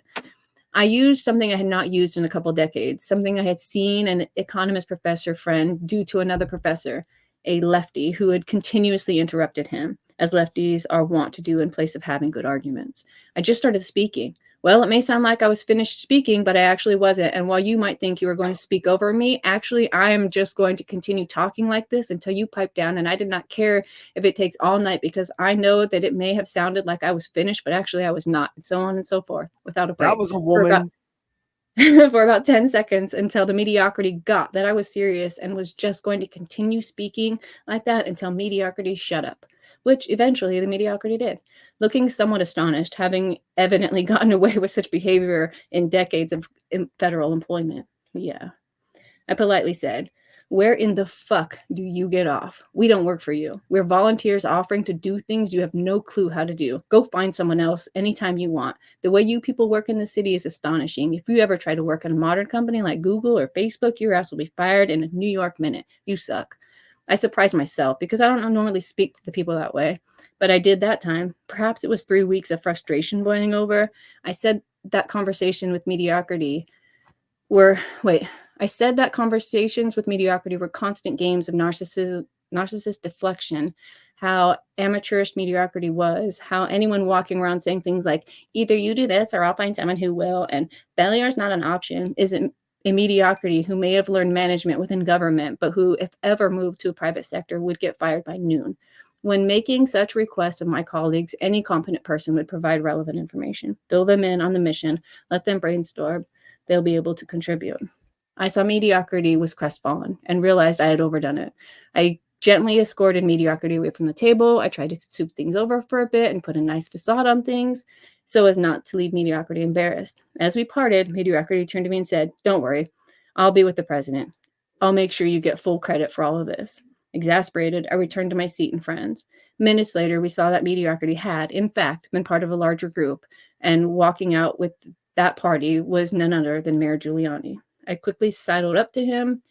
It was about 10:30 p.m. His step seemed unsteady, and I went to his elbow like one would escorting Grandpa to his taxi. I told him, sir, this is not going well with your colleagues.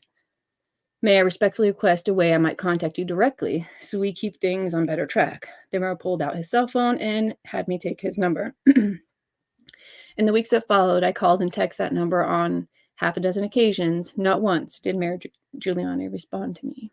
Ghosted. Yikes, you people. You people is one of my favorite terms ever since hockey night. 555 number. I wonder if this is okay. There's more. Yeah, I like the way you did that.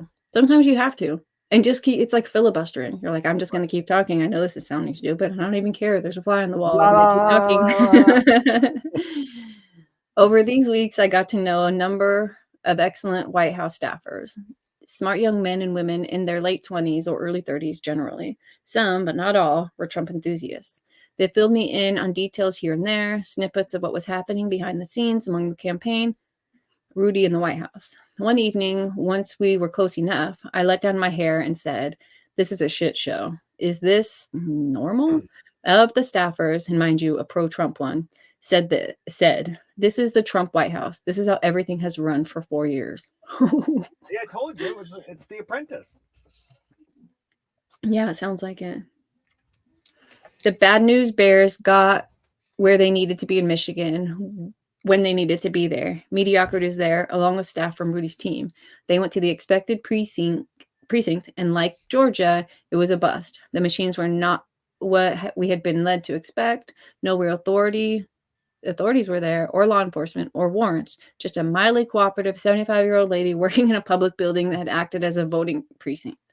While the mediocrity hung around chatting up county workers of the opposite sex, the Dolphin speakers went to work. It turned out the 75-year-old lady who ran the place had a story about how, on the day after the election, some people from the county had shown up and instructed her to insert her card and rerun her machine using some different inputs. What she was saying did not make sense, and it was clear that someone had taken advantage of an elderly woman who probably does not send her own texts. Finally, she mentioned that, unbeknownst to County, she had kept both the paper audit trails of the original run and the rerun and had stored them in a closet. Our geeks got excited and had her bring them out. They unrolled them on a long carpet, and in a few minutes of study, they began finding things, alarming things. Ooh, this is a story I don't know. Oh, you didn't? This. Did you know that this old lady had been visited by a county guy and had kept the 2 logs? Yeah, they are doing it in a bunch of counties. They're going in and say, we just need to update the software or something stupid. And we're just doing the, the pre-set up for the election. Well, this is after the election. And rerun. So she kept the original run from the election and the rerun from after. Yeah, like I had no idea. Supposed to. That's dope. The Bad News Bears got mediocrity to break away from coffee clutch with the deputies. What's coffee clutch? Don't know. This is some kind of new age shit. Came out of nowhere. Maybe they left it. AI forgot to put it in earlier. What is coffee clutch? Type of coffee? Oh, casual social gathering for coffee. Who this mediocrity is later? No. There's too many mediocre people. I thought this mediocrity was just a name for one person that this guy didn't want to name. I'm saying there are 8 billion mediocre people. How we find this one? We don't even know if it's a boy or a girl. I thought he said it was a specific person in the inner circle that he wouldn't name. Right. No. Okay, we could go back. There's a documentary. There's actual video of this whole shit show, I think. Oh, I see. So like find Rudy Giuliani at something and then just decide which one's the mediocrity. That's a good idea. I think it's a guy. I put the IMDb in the chat for Rumble. I think it's a guy because of this line. While the mediocrity hung around chatting up county workers of the opposite sex. Chicks do that for sure. Girls work men really well, though. But just chatting them up, that seems like chatting. Well, no, because that's how girls can get places that guys can't get, like in fucking concerts. They just chat up the bouncers. Do you think this man on Thanksgiving is going to use the F word on a woman? But then why would he walk her out? I don't know. Yeah, I don't think this is the time. Clutch. In between chapters. Coffee clutch with the deputies. Yeah, it just means it said it meant casual social gathering for coffee and conversation. Term that comes from the German word Kaffeeklatsch, which means coffee and gossip. Wow. See, we're not worldly enough for this damn book. No, definitely not. The term. That's when they would start talking about who were the Jews and stuff. I disavow. Whatever you just said, I disavow. Okay. So they're doing the coffee and gossip and pointed out racist. What they were finding in the paper audit rolls. Finally, they suggested, you're a lawyer, right? Don't you think you should be getting some affidavits here? Startled. Oh, yes, of course, scowled mediocrity, and did so, getting affidavits from the 75-year-old lady and 1 or 2 other employees who had useful information. So we know it's a lawyer. Yeah. Okay. The thing is, if you really wanted to do that, I can go back up to the part where it describes mediocrity while telling us they weren't going to talk about them. So that might help. I think it might say like more than necessary. Well, at the end of the chapter, it'll be like the closer. Okay. Those those learnings and those affidavits were fed to a Michigan lawyer who was pursuing an own election fraud case, their own election fraud case in Michigan. Days later, a judge read it and found it alarming enough that he gave a court order for formal exploitation of the Antrim County voting machines. The Bad News Bears returned to Antrim County, and this time, with a proper court order in their pocket, they were able to image hard drives and return to base camp with those images. By working in staggered shifts around the clock over the next 4 days, they performed a month's worth of work, first breaking the security on the imaged hard drives, then reconstructing the files, then analyzing them. That was all fed up through the system and emerged about a week later as an eye-opening report that created a national stir about the Antrim County Computer Forensics Report. Ooh, what have I done? I didn't mean to do any of that. Let me open this in a new tab and give this to you. It is on this dude's website, so if you're interested, that is it. It still exists. How many pages did he say it was? A lot, maybe. They're not listed. Let me download this. It's a lot. Nah, it was easy. That opened up really fast. It is only 23 pages. But we're not going to read it. But there's a lot unless you guys want me to, chat. What time is it? We're an hour and a half in. It's only 10:30. Let's see if this ends soon. We might just read that real quick. If not, then there it is in chat. There are pictures for us slow people. There's one graph. It's bullet pointed. That was done in December of 2020, it looks like. November 20, whenever it was. It was very soon after the election. Very fresh, real data from actual polling place that was court ordered. So that's my favorite type of data. Like source. Now show me what you found. And show me how you got there. Because if show your work, chat. Yeah. You can read it for yourself, but I will share one detail. The audit logs were erased on the evening of November 4th, 2020. There were audit logs on the machine for 2018 and previous election years, but those for 2020 had been erased and should tell you all you need to know about what you'll learn if you read the report. Oh, you son of a bitch. I should probably... we'll see what if this ends soon, then I will definitely read that. Other things were happening nationally. Some concerned federal employees who had been tracking events in a certain western state and were sure they knew how vote flipping was being done there.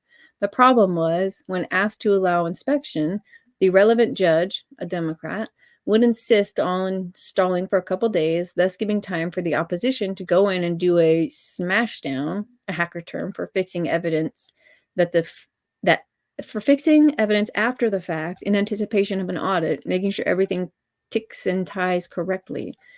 But they made a mistake in one location, and their smashdown failed. The data that turned up was so telling, so indicative of fraud, that the lawyer went back to the judge, arguing it provided grounds for a far more sweeping order that would let them examine machines across the state.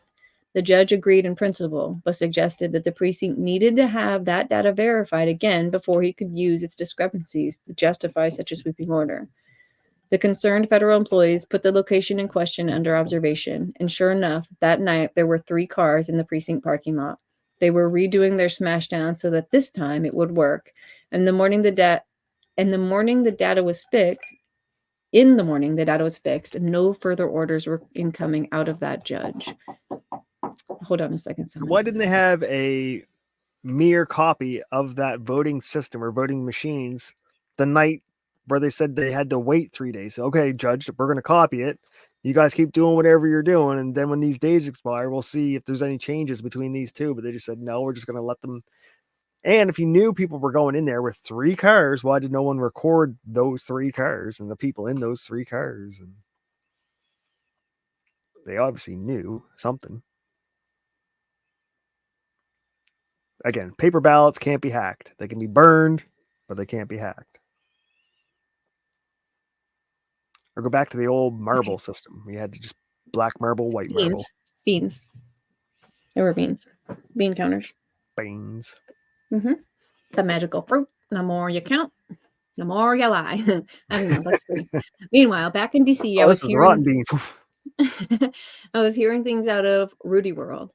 I heard that he was getting paid $20,000 a week, and there were those claiming he was just mailing it in for a paycheck. However, later I was told that Rudy was working for free, and that $20,000 a day bill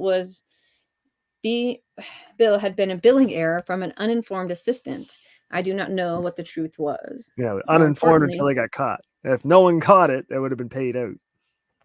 Well, working for free makes a lot more sense why he was bullshitting. He's like, do whatever. I'm the America's mayor, did you know? I'm not on the clock. Go. Yeah, I'm not getting paid. Like, this is the version you're getting of me. Right. More importantly, you want me to stop drinking, pay me. That probably wasn't ever an option. He's like, I'm just always going to do this for free. Don't try to pay me. I'm going to need a drink.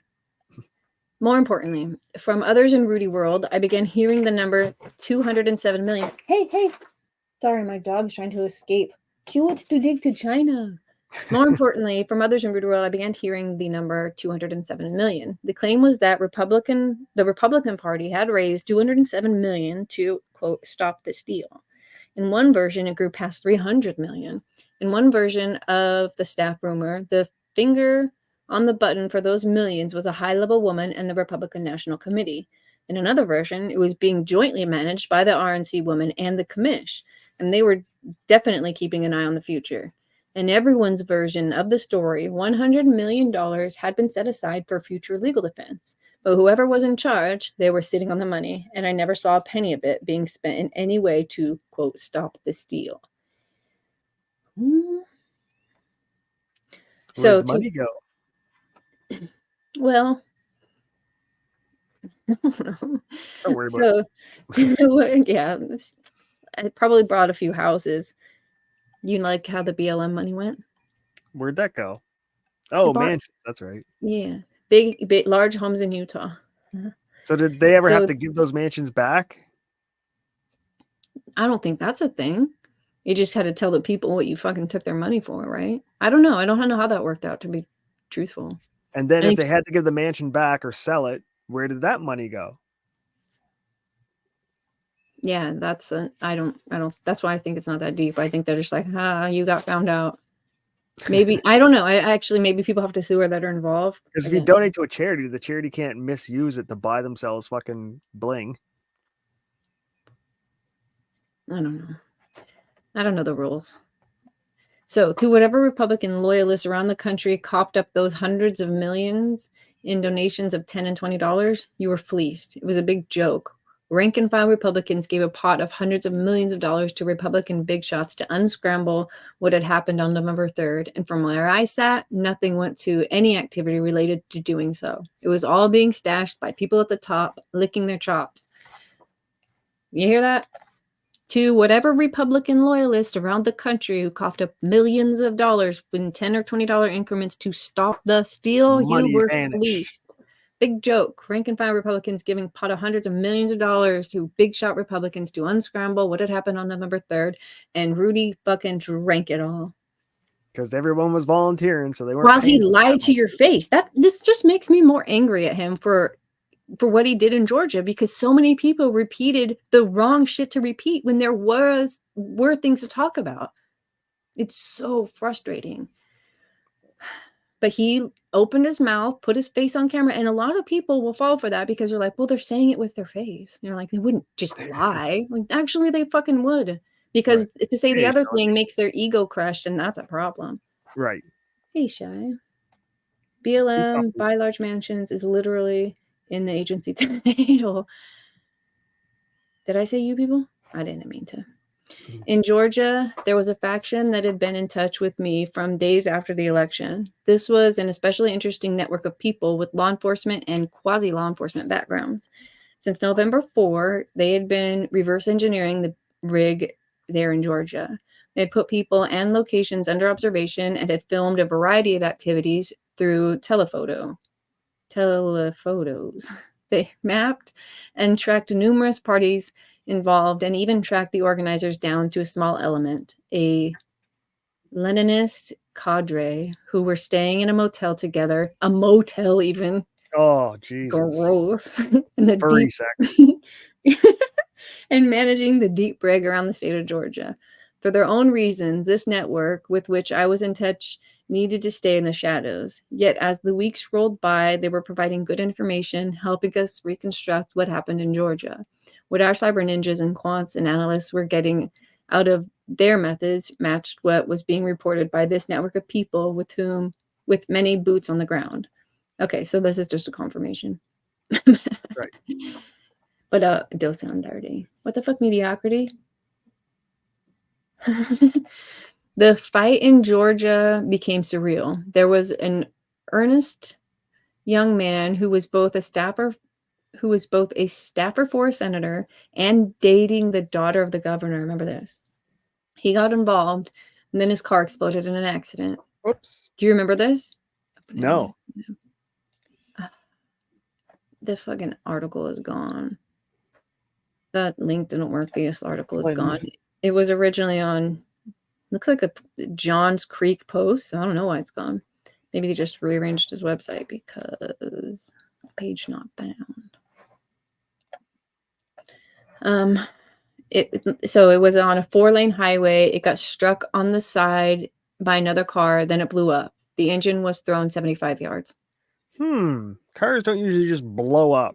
Gas is flammable, but it's not like crazy explosive. Ernest goes to Chad, right? Ernest goes to heaven, really, hopefully. Most videos of the accident have been removed from the internet, but some remain and show a car burning in a fireball. It was quite an ornery car accident? What is this? This is YouTube. Let's see if it'll be here. Oh, it is. To throw an engine 75 yards, that's like C4. It's not just a car blowing, a gas tank blowing up. Yeah, that's not gas.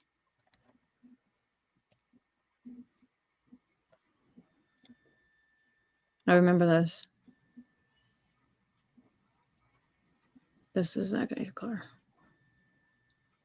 How come it's not gas? For it to explode? You can shoot a gas tank with a gun. What if he has it won't explode. Well, didn't all the Pintos explode because their gas tanks were run into? What if it just was full and it got hit in the right spot or something? The Pintos caught fire. They didn't explode. Oh. Would you look at that? You can shoot a gas tank with a gun. Mythbusters did it. That shit is gone. Oh, all right. Unless it was an EV. They let us see that. Let me close most of these. Hans remembers. She'll never forget. Then the Georgia Bureau of Investigation got involved. 3 days later, the officer conducting the investigation committed self-deletion? What the fuck, over? Whoops. Why? He used Clinton. James O'Sullivan, special agent of Georgia. That's how you tell other investigators not to investigate. Yeah. You know, one guy goes in the hole and he dies. No one else goes in the hole. It was deleted by the person who originally posted it, it says. Sure it was. Yeah, sure. Doesn't apply. Who cares? The fucking it's on BitChute. Yeah. I mean, a Georgia election worker named Ruby Freeman made a video boasting of committing massive federal criminal fraud in her election work. Ruby is the mother of the woman videoed yanking large amounts of ballots out of hiding and scanning them multiple times in a Georgia voting station that was, quote, shut down and had all observers removed.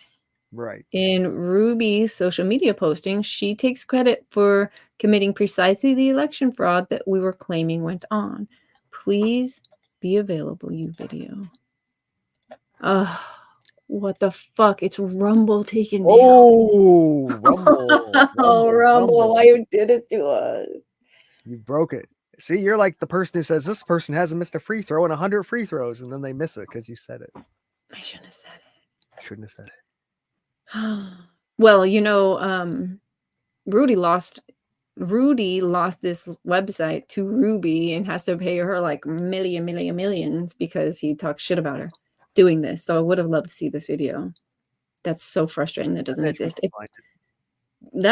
I would love to see this. If anybody can find this, Ruby Freeman. Let me check my fraud video, and it's a social media of her personal. It's a psyop. This whole book. No, it's not. It's real. This isn't kayfabe.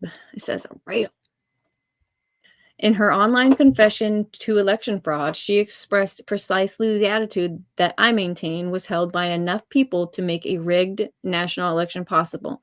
Click to play the video. It's Rumble also. This will work. Everyone knows it'll work. I'm going to secret that. Look, it worked. Hey. Okay, let's try to get this working. How do I make it bigger? Hands, rub this. Get it on BitChute. Okay. Play. I don't know any of the... I don't know how loud this might be. Sorry in advance. It's not just hurricanes and wildfires that attack our nation's power grid relentlessly year after year with no... Okay.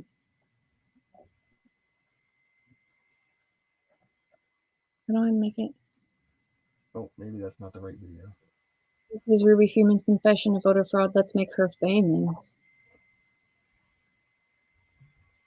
Ruby Freeman. This is Instagram, it looks like. Says 0. I posted this on my Facebook page and wanted to share it with the Instagram community.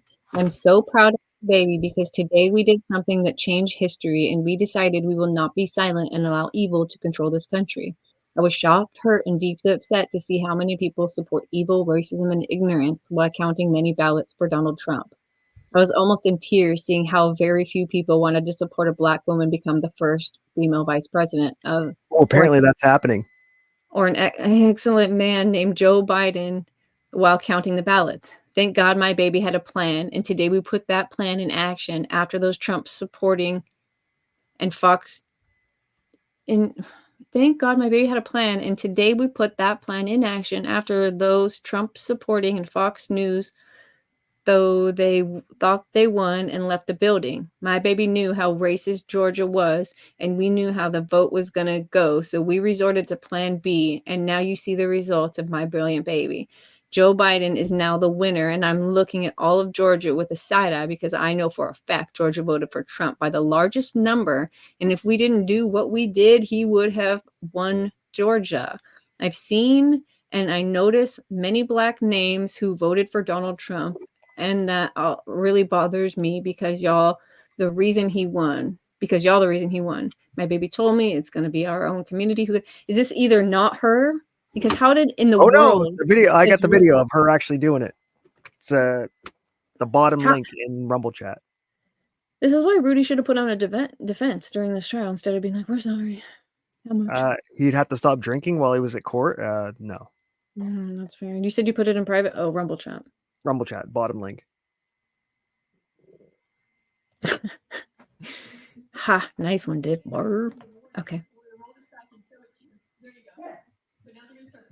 Here she is. This is the box. Drag it over here. Stuff it in the machine. So she put that table there. So the same person who's staying behind now, the same person who cleared the place out under the pretense that we're going to stop counting, is the person who put the table there at 8:22 in the morning. So there's the secret box that she pulled back here? Yeah. Come out from underneath the table. There, out from under the table. See that? Yeah, but like, what if that's where they store them? What's the problem with that? Where is he going? I don't know where the hell he went with that. Is that him? I think he just walked around this table, but the video ended. But I'm pretty sure he was wearing a red shirt. Yeah, he just walked around the table out of frame for a second, and there he is. He didn't go Going anywhere. out the door with a suitcase full of Trumps. That's allegedly. Allegedly. Okay. Wait, here we go back to this. Ridiculous video footage continued to emerge, shedding the possibility of seeing this election as one that measured the will of the people or could be unscrambled so as to discover it. Click to play caught surveillance footage showed Georgia poll workers scanning the same batch of ballots multiple times.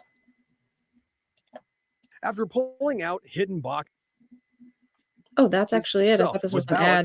Footage analyzed by Gateway Pundit reveals Freeman apparently scanning the same stack of ballots over and over again.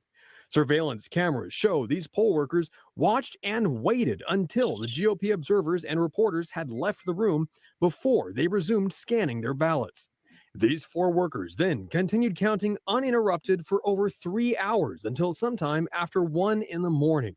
During this time, Ruby Freeman, as seen here in this video, repeatedly scanned the same batch of ballots at least 3 times, which is... Okay, so I said maybe... It would show up Biden 1, Trump, Trump, Trump, Biden 2, Trump, Trump, Trump. So when they scanned it out, it would say the exact same pattern of voters. It literally was like SOS.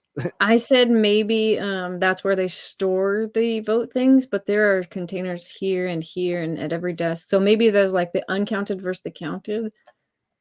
But I was thinking they needed to be stored like out of sight, but clearly that's just an assumption that's wrong for me because here they are. Anyways, poll viewers were gone then too. Yeah. A technologist and inventor named Jovan Pulitzer went public regarding his technology-oriented investigation into the Georgia election. Click this link. Here is his report. I'll put this in chat. Too bad chat doesn't show up after the show, because if somebody's here in a month from now, they won't get that link. Right. But sorry about that. It is on a website called worldtribune.com. Here's Jovan Pulitzer's election fraud investigation report. Okay. Their approach was to look past all the different theories as to how the election had been scrambled and simply do a forensic audit on the ballots, determining which had actually been folded and mailed. For the cost of $500,000, we could have run 1 million or 2 ballots in Georgia and had a forensic audit complete in a few days, and everything could have been settled simply and quickly. Here's a short video of them explaining it. Not doing it. It's on YouTube, though. I am curious if it exists. It does. That's him? Not what I thought. This is the arena. Well, that still exists, so it must not say anything that the algorithm could understand. I'll share this with you guys. Meanwhile, even moderates in the public space who were researching for themselves were stating the obvious. When math in public is for the Republic. Want evidence about election fraud? Here's some. I'm tempted to call it proof. Who wrote this? Another math. Math in public is for the Republic. High-level election officials in Pennsylvania, people impersonating them. This is another one. If you guys are interested in this, these are interesting links. But I'm not going to do those rabbit holes. Over those weeks, Rudy scheduled hearings in some states. His plan had evolved to getting enough evidence in front of state legislatures that they would go off automatic autopilot and begin making hard decisions. Most of those hearings were unofficial, conducted out of rented hotel spaces. His star witness was the colonel from military intelligence with whom I had been working since August 2020, who was brought to these different states to report and to synthesize the information that the bad news bears were surfacing. He did an able and convincing job, but we all began to wonder, what's the strategy here? Is there a strategy? Rudy's strategy, if there was one, seemed to be just a long march through the courts, taking cases to the states and appellate levels, imagining he's going to win by running the tables through the court system or getting state politicians to do something brave. That was not going to work, as the courts are preponderance anywhere. Are ponderance? Is the courts not ponderance anywhere? I don't know. Especially disinclined to get involved in election. I don't know. They're disinclined to get involved in election matters and were already setting court dates out past January 20th. And politicians did not do brave things. Yet Rudy just kept plodding away along with an occasional hearing, a daily podcast. It did not make any sense. This is exactly the feeling I got when I paid a little attention to Rudy Giuliani when I noticed he lost the first defamation case. You start looking into it, you're like, this motherfucker doesn't make any sense. It does in your wet brain. Yes, he does have it. Along the way, the same goons that had been normalizing political violence in our domestic discourse since June 2020 began to feel emboldened. Here, a Wayne County election official named Monica Palmer initially refused to sign off on the election for which she was to certify on the grounds of the kinds of affidavits, statistics, and forensic evidence then accumulating. Palmer was immediately denounced as, what else? A racist, and her children's lives were threatened. Here is the goon who did that. Ooh. Click to play the video. It's Rumble. Abraham Aish. The will of the people will not be silenced. Abraham Aish doxed Monica Palmer's children, announcing names and school, then called her a racist. My Lanta. That's their one move. I'm not saying anything. You didn't see that guy? No, I saw him. I just said I'm not making any comments. Oh, you're not saying anything. I said seeing. Oddly, such explicit violent intimidation of an elected official began passing almost without comment or official response if the violence threatened was from the left. For example, here is a Michigan State Representative, Cynthia Johnson, menacing the lives of political opponents, grading on a curve for 2020 that may perhaps seem not too odd until one realizes this was not an offhanded remark, but a calculated comment she recorded and put up on YouTube. To think that she thinks it inappropriate tells you something about the times in which we live. I bet this doesn't exist. This is not going to exist. Oh my gosh, it does. Rep. Cynthia Johnson threatens Trump supporters. I don't know how long this is. Let's see. We ain't playing with you. Enough of the shenanigans. Enough is enough. And for those of you who are soldiers, you'll burn your house down. Do it right. Be in order. Make them pay. Okay. Well, that's the message from Cynthia. It sounds like a Cynthia type message. I'm closing some of these tabs back here. Sorry. Okay. Basically, it's a gong show of retards. I mean, that's not really a threat. You know what to do. Like, she could be talking to the people in her head. There was, good people on both sides and stupid shit. I believe that it only took a small number of such incidents to do grave damage to our nation. Political violence from the left was normalized. My colleagues and I started seeing it in our whistleblowers, the people from around the country who were in contact with us, who were giving or considering giving affidavits on their experiences. It certainly had a chilling effect on them, and several requested temporary protection. Some received it. Mike, Sidney, and I, and others developed a solution in a can. It was really the solution we had started with in mid-November, redone by a top-notch lawyer and a 3-star general. Under various orders signed previously by both Obama and by Trump, if an election had foreign entanglement, the president had a broad spectrum of powers. The president, on his own judgment, could sign a finding saying that there was adequate evidence. For example, the report authored by the FBI and CISA, not to mention other information that I have related, of foreign involvement on numerous fronts, which arguably would have justified a vigorous response. However, we had only a narrow tailored one in mind, based on the information that had been turned up. The president should use his power under the requisite executive order to send U.S. Marshals and the National Guard into the 6 problematic counties, open up the paper ballot backups, and recount them on live stream TV.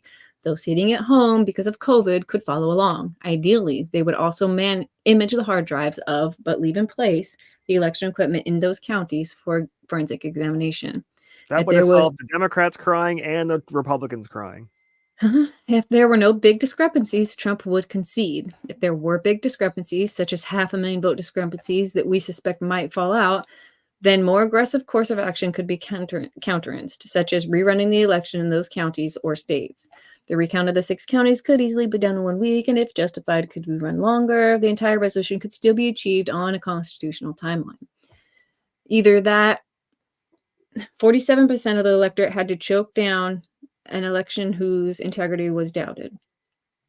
So it's Trump's It's fault. actually Trump gained some 33 to power? 47%, and I actually don't as just a person reading this, he started by telling us this statistic was 33 to 47. He's never quoted anything but the 47 since then.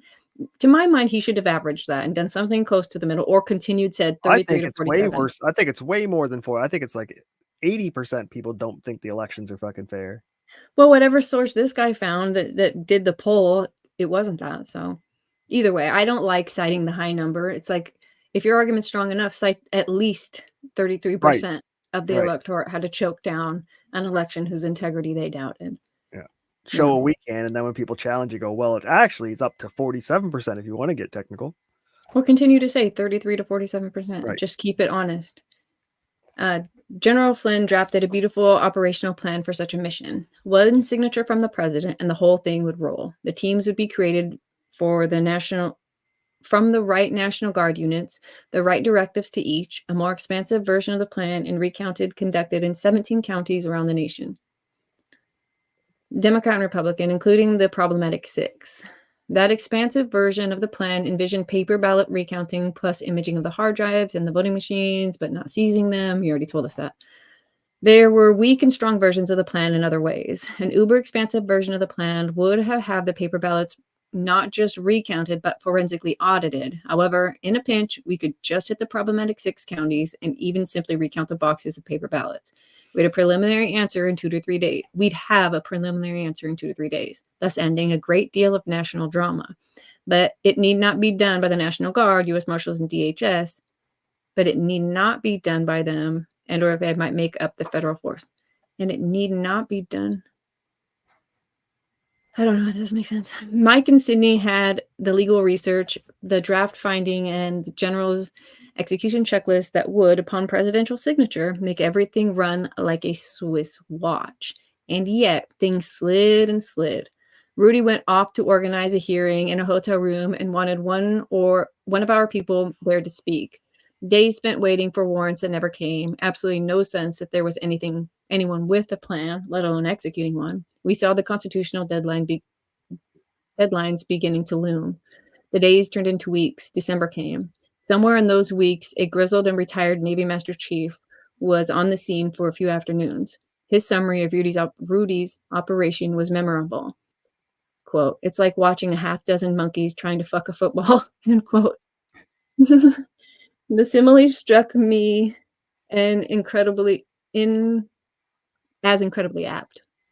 Imagine walking into a zoo, seeing a cage with 6 monkeys in it, tossing a football inside and watching them try to fuck it. They'd be screeching and snarling and fighting and running around, and none of the monkeys would make any progress towards the goal. So that Master Chief phrase seemed spot on, and they really tickled my funny bone. Oh, like he had to explain that to us. Yeah. Here's you dummies. Fuck. Well, don't you know you're right into Republicans? We understand shit. Well, AI probably corrected it. We need to explain what this means so it's not racist. Or yeah, I don't know. No, the AI won't make a monkey joke. I think it's programmed. That's racist. I'm like, you are for saying that. Holy shit, AI. Then it was mid-December. Yes, we had state matters spinning along. Yes, we had geeks inspecting packets and finding foreign interactions. Yes, we were finding that the registration of every new Nevada voter was transmitted to Pakistan ISI. Yes, we were finding machines with wireless cards in rooms with smart thermostats that had been breached from overseas. Yes, we were learning why live voting rolls were kept overseas. But Flynn and I had a sense our side was chasing its tail. That opposition was running out the clock, and Rudy's approach would allow that. Yeah, Rudy is dirty. Right. At one point, I learned how the president was staying involved. Yeah, maybe. He's just stupid. They're like, for some reason he keeps shooting baskets in our side. Don't stop him. That's what I mean. Yeah, he's a double. He might not be on. No, I don't even think he knows that. He thinks he's doing the right thing, and they're like, don't tell him it's our goal he's shooting in. No one stops him because it's just the old guard, and they're like afraid of who knows what the fuck. Angry drunk man.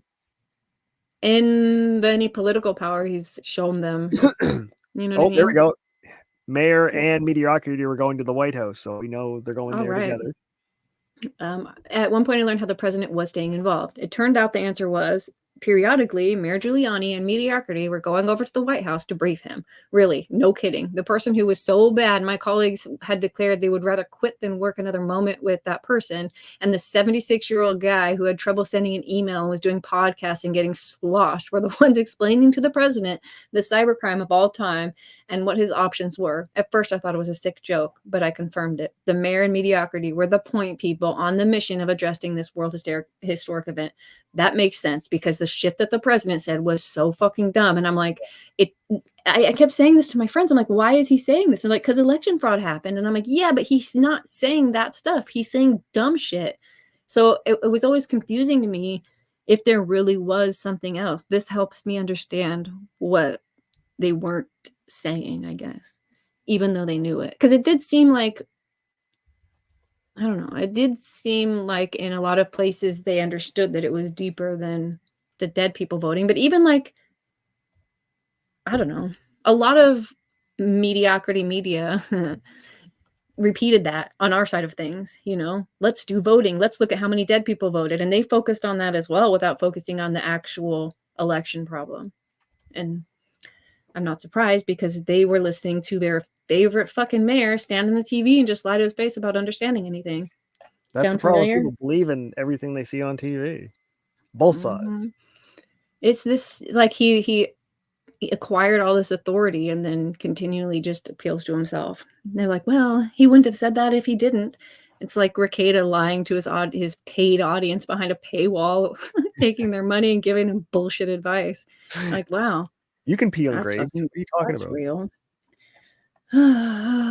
So there were times that Flynn and I confessed to each other that we felt sick. A frequent subject of mutter between us ran along the lines, why the fuck are we doing this? The president's children were off, uninvolved, pep rallying and planning their retirements. We could detect no discernible strategy out of the president's team, no marching orders, just an organization wandering around in circles and melting as it did so. A person who was so bad we had to make special arrangements so that mediocrity did not have contact with our bad news bears, or they were going to flee. And the whole mess was led by a 76-year-old gentleman. That's a stretch. A man beloved by all, including myself. Not all, but go for you. But who 6 weeks into what might be the most sophisticated cyber theft in all of history still could not have a coherent conversation beyond, did you hear that 211 dead people in Philadelphia voted? Dead people. And they voted. Joe Frazier voted. He died in 2011, but he voted. Have you heard? How do you vote when you're dead? This is so accurate. It's so frustrating. These dumb drunks get 1 point that they can remember, and that's it. Every morning it's a reset, and they're like, what was it? How many again? 211. Yeah, 211. Joe Frazier. I remember that shit. And then we would remember why we were doing it. America's brand is elections. It is what we do. We had a national election that appeared to have been compromised in a remarkably strategic way. It showed the hand of foreign involvement. It may be part of a Chinese psyop to take over our country, and there may never be free, non-goon elections in America again. We'd often remind each other that's why we are not supposed to quit. And that is why, a week before Christmas, General Mike Flynn, Sidney Powell, and I decided it was time to take a chance.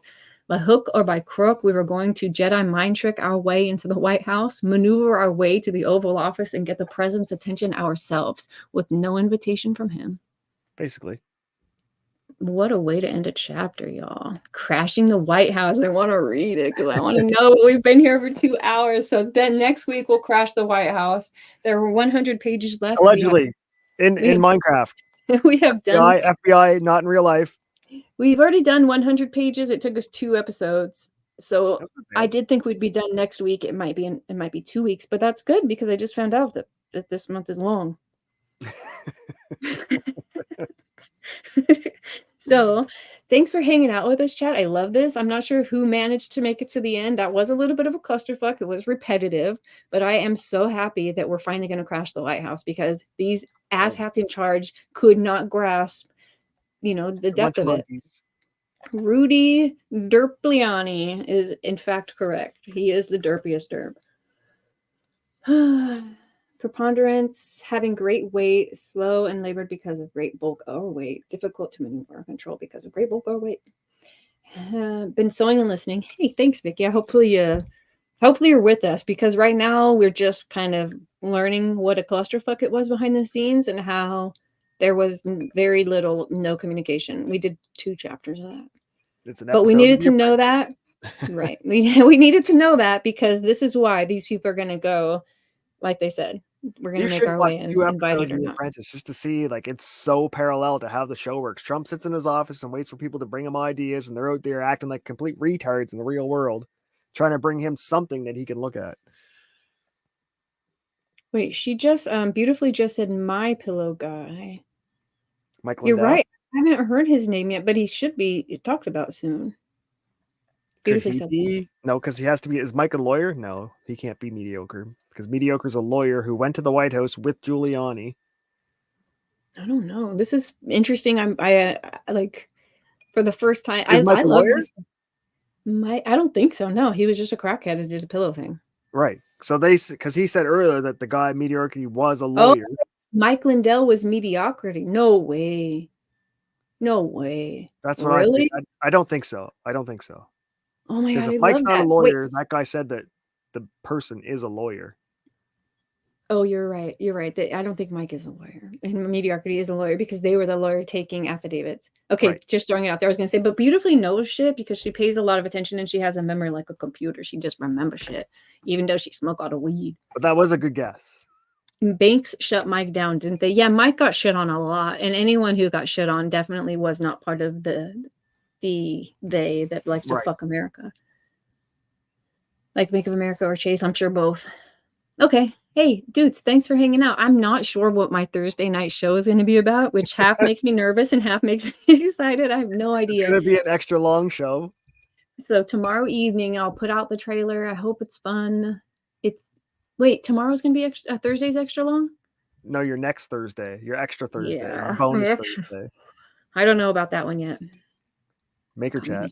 Communist bakers. She No, I'll Thursdays. do it. But I gotta figure out this Thursday before I start worrying about. I might just do a leap show and talk about everything that's only like baby years, even though it should be full growth years. But that's for leap Thursday, or maybe a leap Thursday.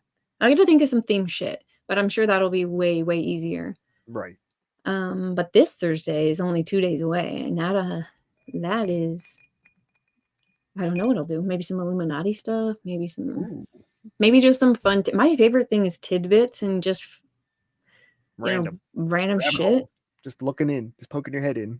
Yeah, but it's a lot harder to do with I don't know. I gotta figure. It has to be a show. You know what I mean? So thanks for hanging out with us. Hit the like button.